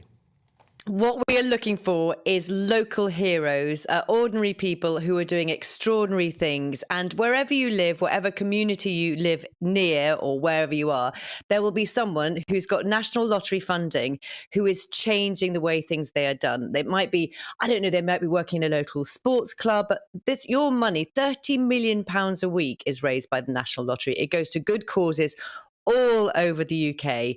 And now it's your chance to nominate those people who are doing amazing things. We had 1,500 people last year nominated, as you said. You know I'm a little bit competitive, so I kind of like us to be able to nominate more than that this year. And they get a lovely shiny trophy and they get £5,000, which will go to their organisation and, of course, go straight back into the community as well.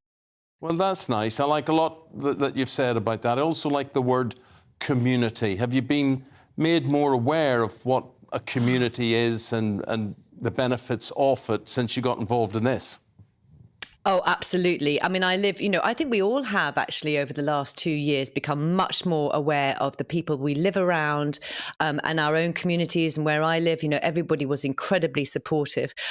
Also, actually, I spent this weekend by chance climbing Snowdon with an amazing lady who is making an enormous difference. She has her organisation. It's called To Wish. It's a charity. You might have heard of it, Eamonn. I'm sure you will have done, actually, Rosie, as well.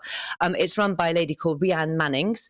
And it is a charity which is set up to help people support people who've been affected by the devastating and sudden loss of a child. So, for example, that's who I'm going to nominate today. But there'll be other people that you know, that you're aware of, who are doing incredible work. And I just think it's been tough the last 2 years. So let's give a little bit back. Let's give a little bit of joy. Your mornings, have they become more or less joyful because your routines changed significantly, but you don't have to wake up so early?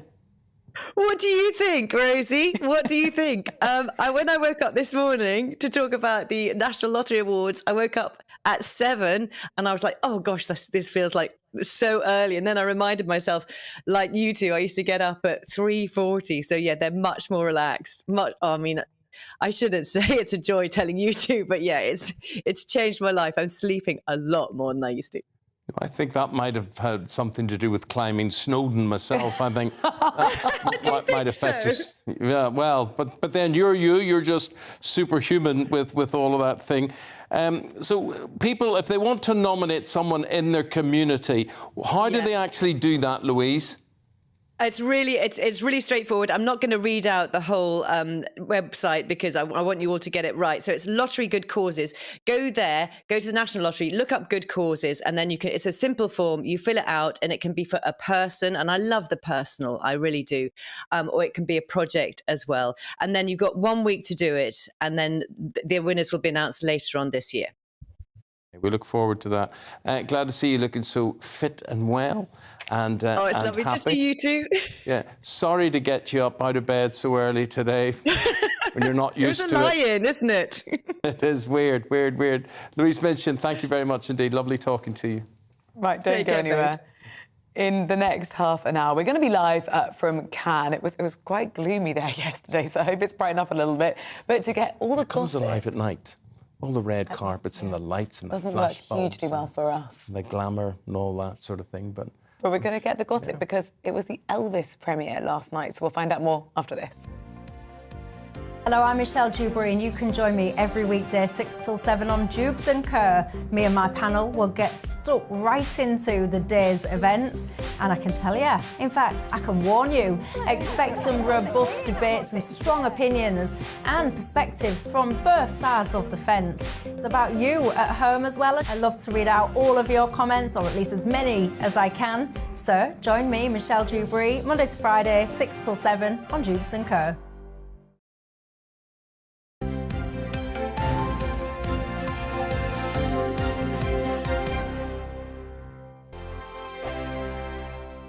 We are GB News. We're right across this great nation. On TV, On radio, on digital. Absolutely everywhere. We don't talk down to you. we embrace all voices. With honest and civilised conversation. We're not part of the establishment. We're one of you. And we're only getting started. Join us on GB News, The People's Channel. Britain's news channel. every morning from 6 o'clock, we'll wake you up with GB News Breakfast with all the stories you didn't know from the night before. So whether it's serious news, entertainment, or your own views from all over our great nation, we're here to kick off your day with a smile. And the national media should be reflecting and reporting what's happening here. You will notice the northwestern accents. Whether you're with us on TV, radio, or online every morning, it's breakfast from 6 a.m. Hope you can join us. Join us for Ministry of Defence, the comedy panel show that's just like the news, in that the left fights the right and it doesn't really seem to matter who wins. We cover the big stories. It was in fact a troop of baboons and not angry vegans. I like that. And the really important stories. Fat naked cow gets stuck in swimming pool. It's a headline in a lot of local newspapers. Yeah. We're on the same team, Nick. Yeah, but I'm just helping you. Join us for Ministry of Defence, Saturday nights, 8 o'clock on GB News. I'm Dan Wootton. Join me Monday to Thursday from 9 to 11 for the feistiest and most fun news debate on TV, where free speech reigns. I'll bring you a sharp take on the day's biggest stories, bombshell newsmaker interviews, and A-list guests.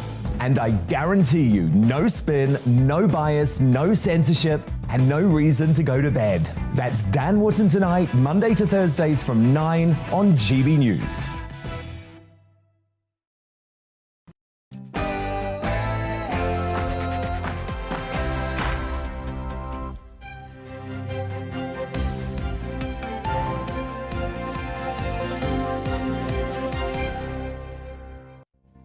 The Prime Minister vows to move on from Partygate as his government prepares to announce energy bill relief for every household in the country. A very good morning. It's 9 o'clock on Thursday, the 26th of May. This is Breakfast on GB News this morning with Eamonn Holmes and me, Rosie Wright, sitting in for Isabel. Here is what's leading the news this morning. The Prime Minister has urged his MPs to move on from Westminster issues after he told the House of Commons he was humbled by the Sue Gray report into parties in Downing Street. The Chancellor is preparing to announce new measures today to give every household in Britain hundreds of pounds off their energy bills to help during the cost of living crisis. A Texas official has described the shooter who opened fire at an elementary school which killed 19 children and 2 adults as completely evil. The lieutenant described how the gunman barricaded himself in a classroom and began shooting anyone in his way. Kate Moss has testified in the Amber Heard Johnny Depp trial, dispelling a rumour that her ex-boyfriend, Johnny Depp, had pushed her down the stairs. Closing arguments in the trial are expected tomorrow. Thanks for joining in the discussions today. You've been very good by emailing us, gbviews@gbnews.uk, and indeed tweeting us at GB News.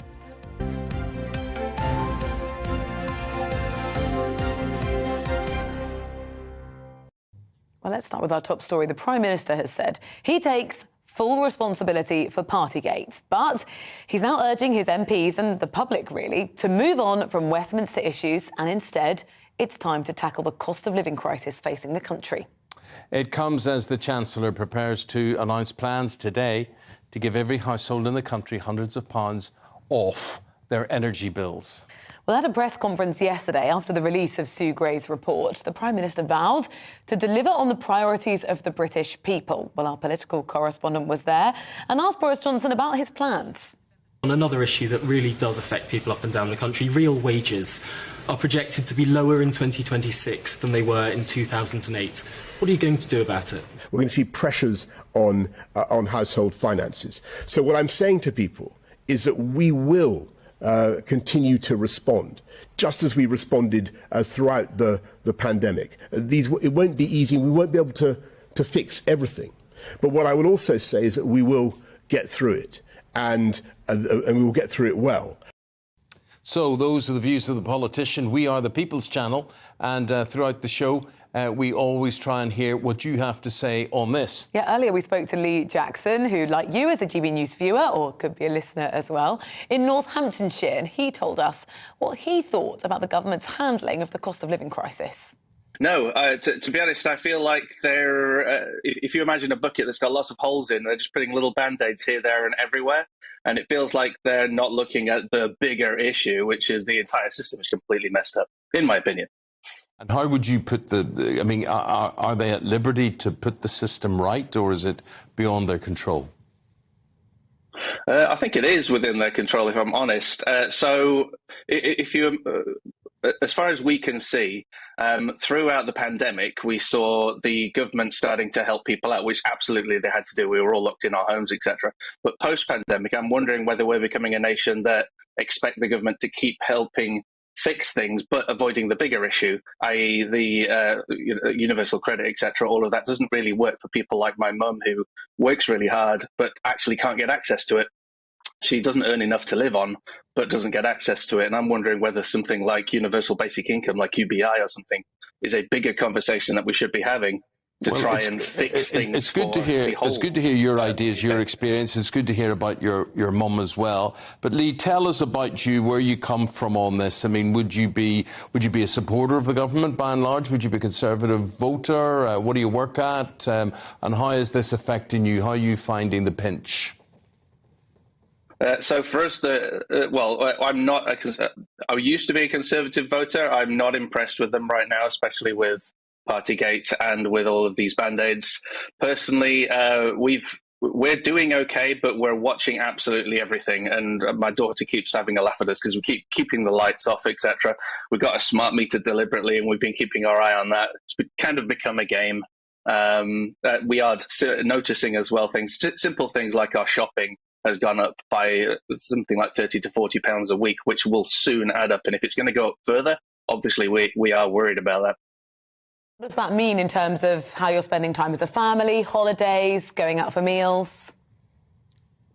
Well, I guess a positive is we're going on more UK holidays because they are more cost effective. We're doing less takeouts, but then I'm cooking more, and we are actually spending more time together as a family as well. So we're going on more walks, etc., because we recognise that the worst may not yet be here, and we probably don't want to blow what we have. It's the big fear, isn't it? The worst may not yet be here. And I think it's very wisely from you and your family. I mean, you're preparing in case the worst does arrive. Yeah, absolutely. I do feel for those that kind of don't have that ability to prepare. They already are struggling now. So can you imagine what that's going to be like in another 6 months when the next increase comes for energy, etc.? We're going to hear from Rishi Sunak a little later today about what this sort of package of measures would look like. Do you have confidence in the cabinet as it stands? No. None. And what would restore your confidence? I think a change of guard. I wouldn't want to see Labour in either. To be honest, I think they're both as bad as each other, but I would certainly think we need to see some new leadership right now, because all we're hearing about is things like Partygate, etc., and all of the bluster. It would be great to see new leadership in, because that will give us all, I think, new hope as a nation, really. Right now, we're just seeing the constant arguments, the constant fighting between the two main parties, etc. And I think we just need a new guard, new leadership. They helped us through the pandemic, but we do need something new to give this nation some hope. Anybody in mind that you'd like to propose or put forward, or you'd like to see in positions of power? Probably Anne Diamond. You're not a comedian by trade, are you? No. Lee, anything just before we say before we say goodbye to you, anything you just want to get off your chest? Anything? I mean, it's great having you on. We love to hear and see our audience, of which you are one. Anything you'd just like to say in generally? Well, big thank you to GB News. Essentially, I went through about a year and a half of a mental health slump, and part of that was due to the news itself and just this constant barrage of negativity, etc. So big shout out to all of you guys, really, at GB News, for creating a channel that has great conversations, and I don't shy away from the news anymore, and I don't feel depressed either, when I switch it on or switch it off. So thank you guys. Which has got nothing to do with the cost of living, but hey, it's a good opportunity. Well, there was Lee having his say. You can do exactly the same and be on the show tomorrow, or indeed any day. Now, preparations for the biggest military flight display since the RAF's centenary are underway. They involve dozens of planes and helicopters. They're going to fly over Buckingham Palace for the Queen's birthday parade fly past in 1 week's time, as part, of course, of the Platinum Jubilee celebrations. And our royal reporter, Cameron Walker, got a bit of a rare insight into how the military are preparing.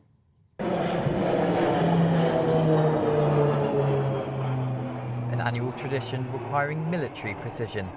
The Queen's birthday parade flypast over Buckingham Palace will showcase the best of British airmanship. A dramatic start to the rehearsal when RAF Cranwell was evacuated due to a fire alarm. Future officer cadets mustered outside. But a slight glitch didn't stop a smooth glide, as Air Commodore Mike Borkwill points out. From my perspective, the rehearsal today went superbly. Really pleased, very good timing, good formation, and with the weather decisions we had to make, really pleased overall. So we're looking good for next week.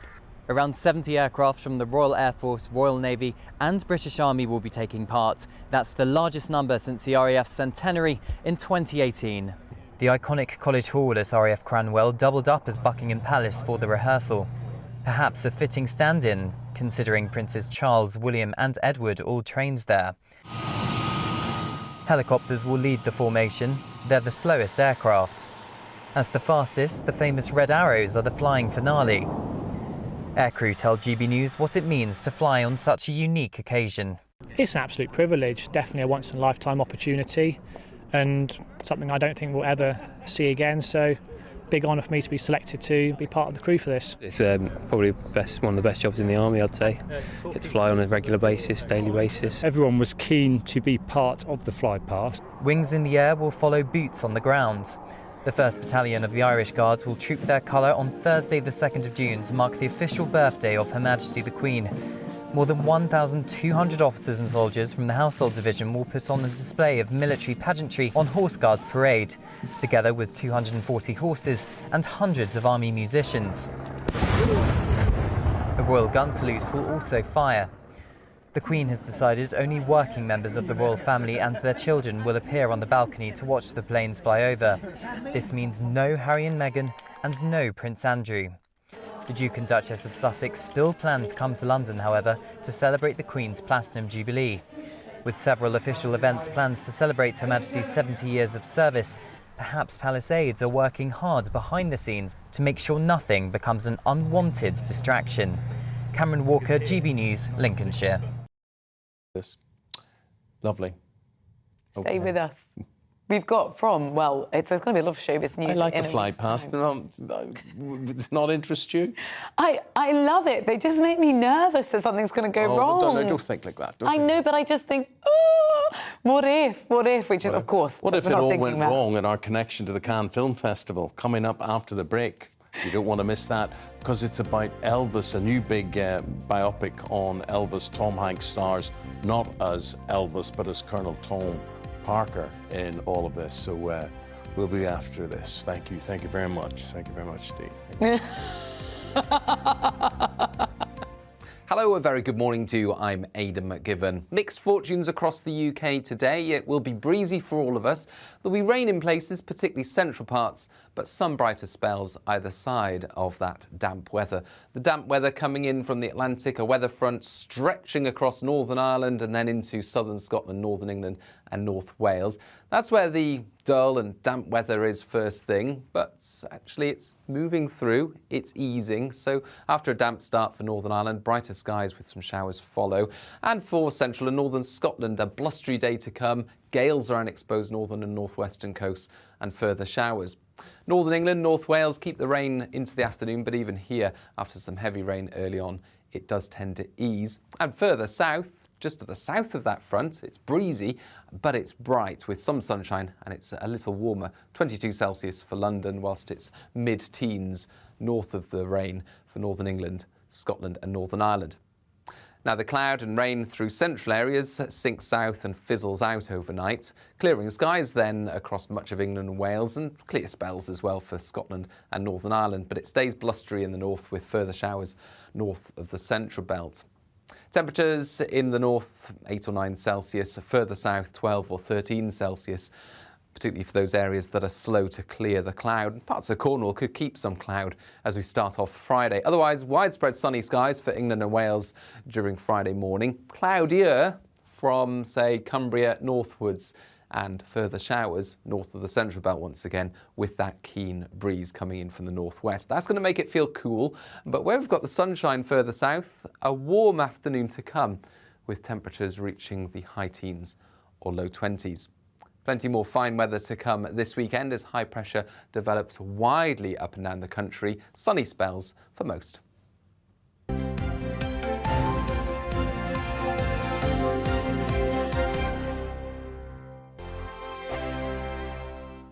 We are GB News. We're right across this great nation. On TV, on radio, on digital. Absolutely everywhere. We don't talk down to you. We embrace all voices. With honest and civilised conversation. We're not part of the establishment. We're one of you. And we're only getting started. Join us on GB News, The People's Channel. Britain's news channel. Every morning from 6 o'clock, we'll wake you up with GB News Breakfast with all the stories you didn't know from the night before. So whether it's serious news, entertainment, or your own views from all over our great nation, we're here to kick off your day with a smile. And the national media should be reflecting and reporting what's happening here. You will notice the northwestern accents. Whether you're with us on TV, radio, or online, every morning, it's breakfast from 6 a.m. Hope you can join us. Join us for Ministry of Offence, the comedy panel show that's just like the news, in that the left fights the right and it doesn't really seem to matter who wins. We cover the big stories. It was in fact a troop of baboons and not angry vegans. I like that. And the really important stories. Fat naked cow gets stuck in swimming pool. It's a headline in a lot of local newspapers. Yeah. We're on the same team, Nick. Yeah, but I'm just helping you. Join us for Ministry of Offence, Saturday nights, 8 o'clock on GB News. I'm Dan Wootton. Join me Monday to Thursday from 9 to 11 for the feistiest and most fun news debate on TV, where free speech reigns. I'll bring you a sharp take on the day's biggest stories, bombshell newsmaker interviews, and A-list guests. And I guarantee you, no spin, no bias, no censorship, and no reason to go to bed. That's Dan Wootton tonight, Monday to Thursdays from 9 on GB News.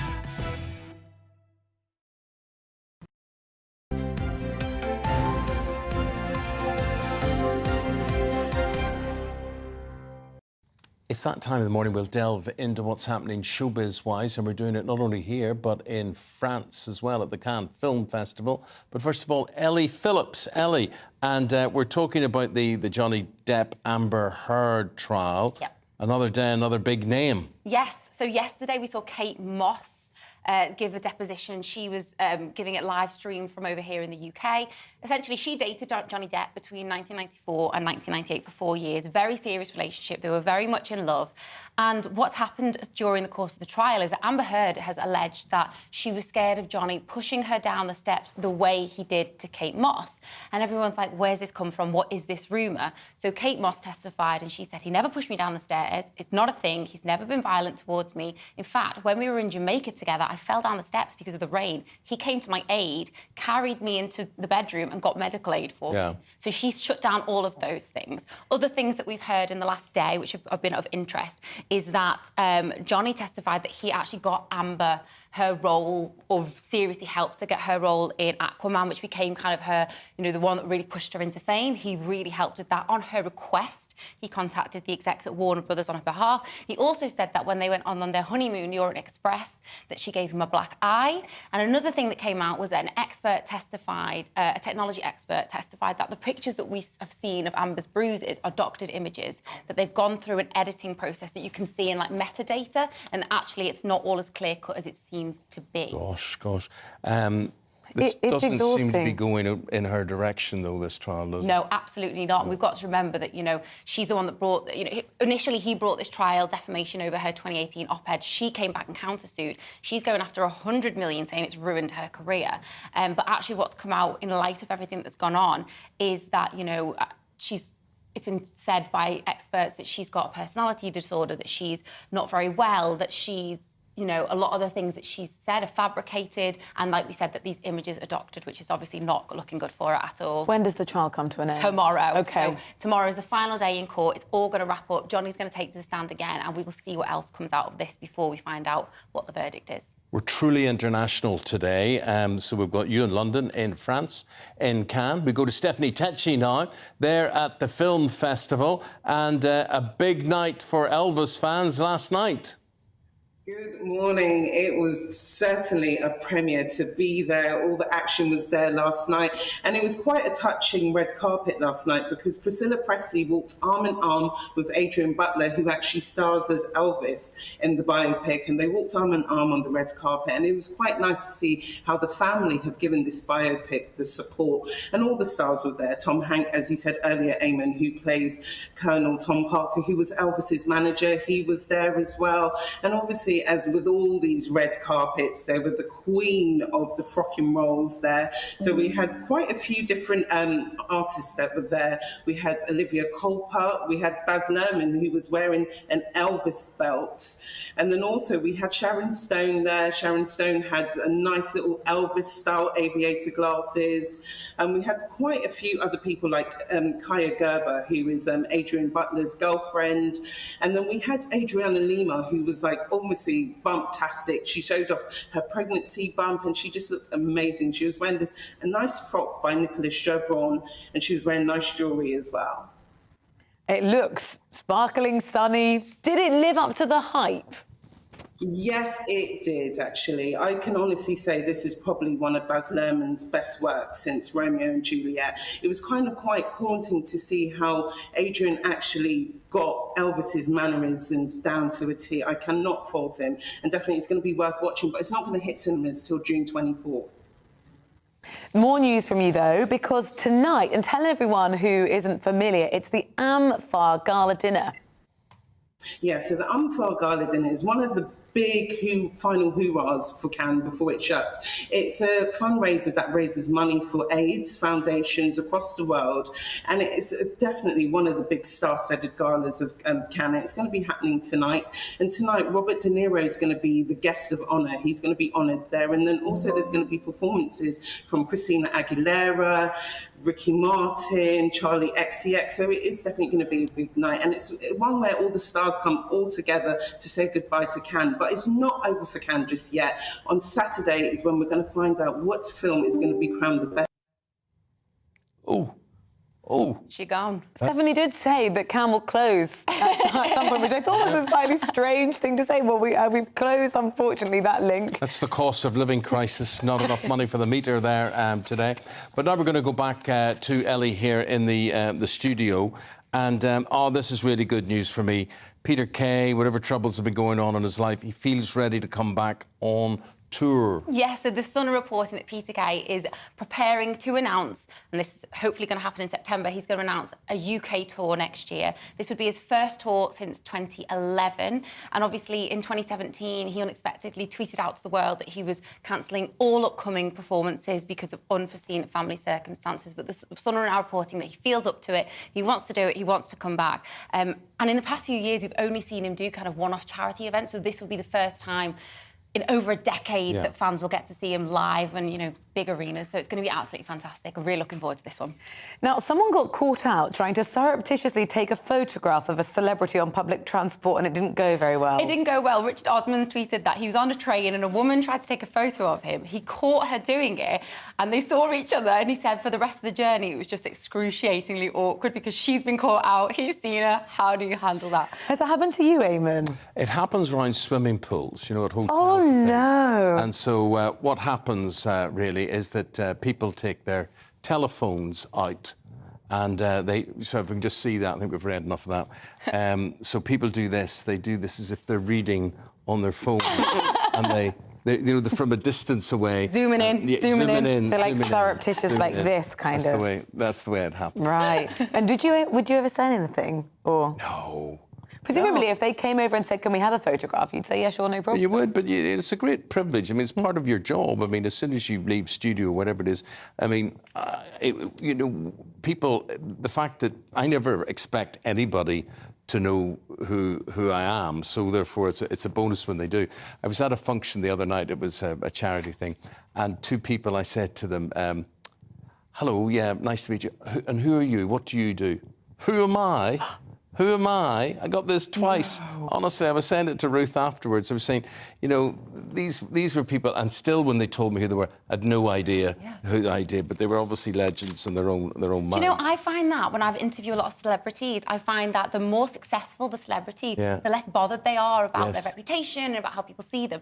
But those who are up and coming, who maybe are fledgling stars, find it, you know, oh no, protecting of myself, I'm a big deal. And it's so odd when you see it, you know, and eventually, usually, after a few years in the limelight, they calm down and they're kind of like, oh, it's part and parcel. It would be worse if people weren't taking your picture. That's my view on that. Marcus Rashford, there'll be a few pictures being taken there. So he's got engaged. Yes, this is such good news. So it's his childhood sweetheart, which is just lovely to know. She's called Lucia Lloyd. They actually went to school together when they were 15, went to school in Greater Manchester. They're both now 24 years old. On Tuesday, he proposed. Gorgeous picture here. They announced it on social media. Wow, that's a proposal and a half. Where is this? So they're in LA, at a villa in LA. They went to catch for dinner beforehand. He brought her back and he'd got this carpet of rose petals and this archway in the background in a love heart. And they've both tagged each other on social media with just the date that they got engaged and tagging each other. It's really good news. They actually split briefly during the pandemic. I think a lot of people had issues then. They got back together in January and now they're forging on ahead. And he's said to be someone who really grounds him, you know, is there supporting him throughout everything, which I think when you're a footballer especially, or you're in the limelight to that extent, having someone who's there for you through everything, who has been with you before the fame, actually is a really nice thing to have. Yeah. No, it's a big television event in America. We knew this was coming, but Ellen DeGeneres, her last TV show goes out today. Yes, so this is the final ever episode of the Ellen DeGeneres Show after a 19-year run. So it was hugely successful.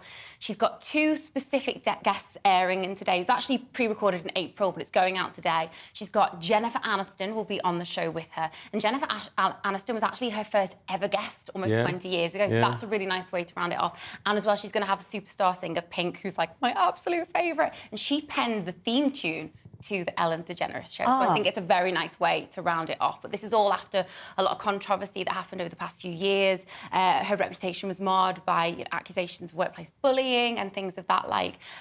So I think it was time for it to come to an end, definitely. And yeah, the last one is today.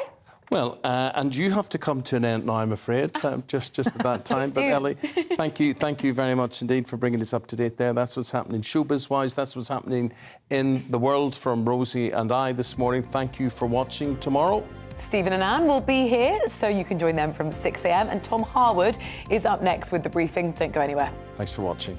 Hello, a very good morning to you. I'm Aidan McGivern. Mixed fortunes across the UK today. It will be breezy for all of us. There'll be rain in places, particularly central parts, but some brighter spells either side of that damp weather. The damp weather coming in from the Atlantic, a weather front stretching across Northern Ireland and then into southern Scotland, northern England and North Wales. That's where the dull and damp weather is first thing, but actually it's moving through, it's easing. So after a damp start for Northern Ireland, brighter skies with some showers follow. And for central and northern Scotland, a blustery day to come. Gales around exposed northern and northwestern coasts and further showers. Northern England, North Wales keep the rain into the afternoon, but even here, after some heavy rain early on, it does tend to ease. And further south,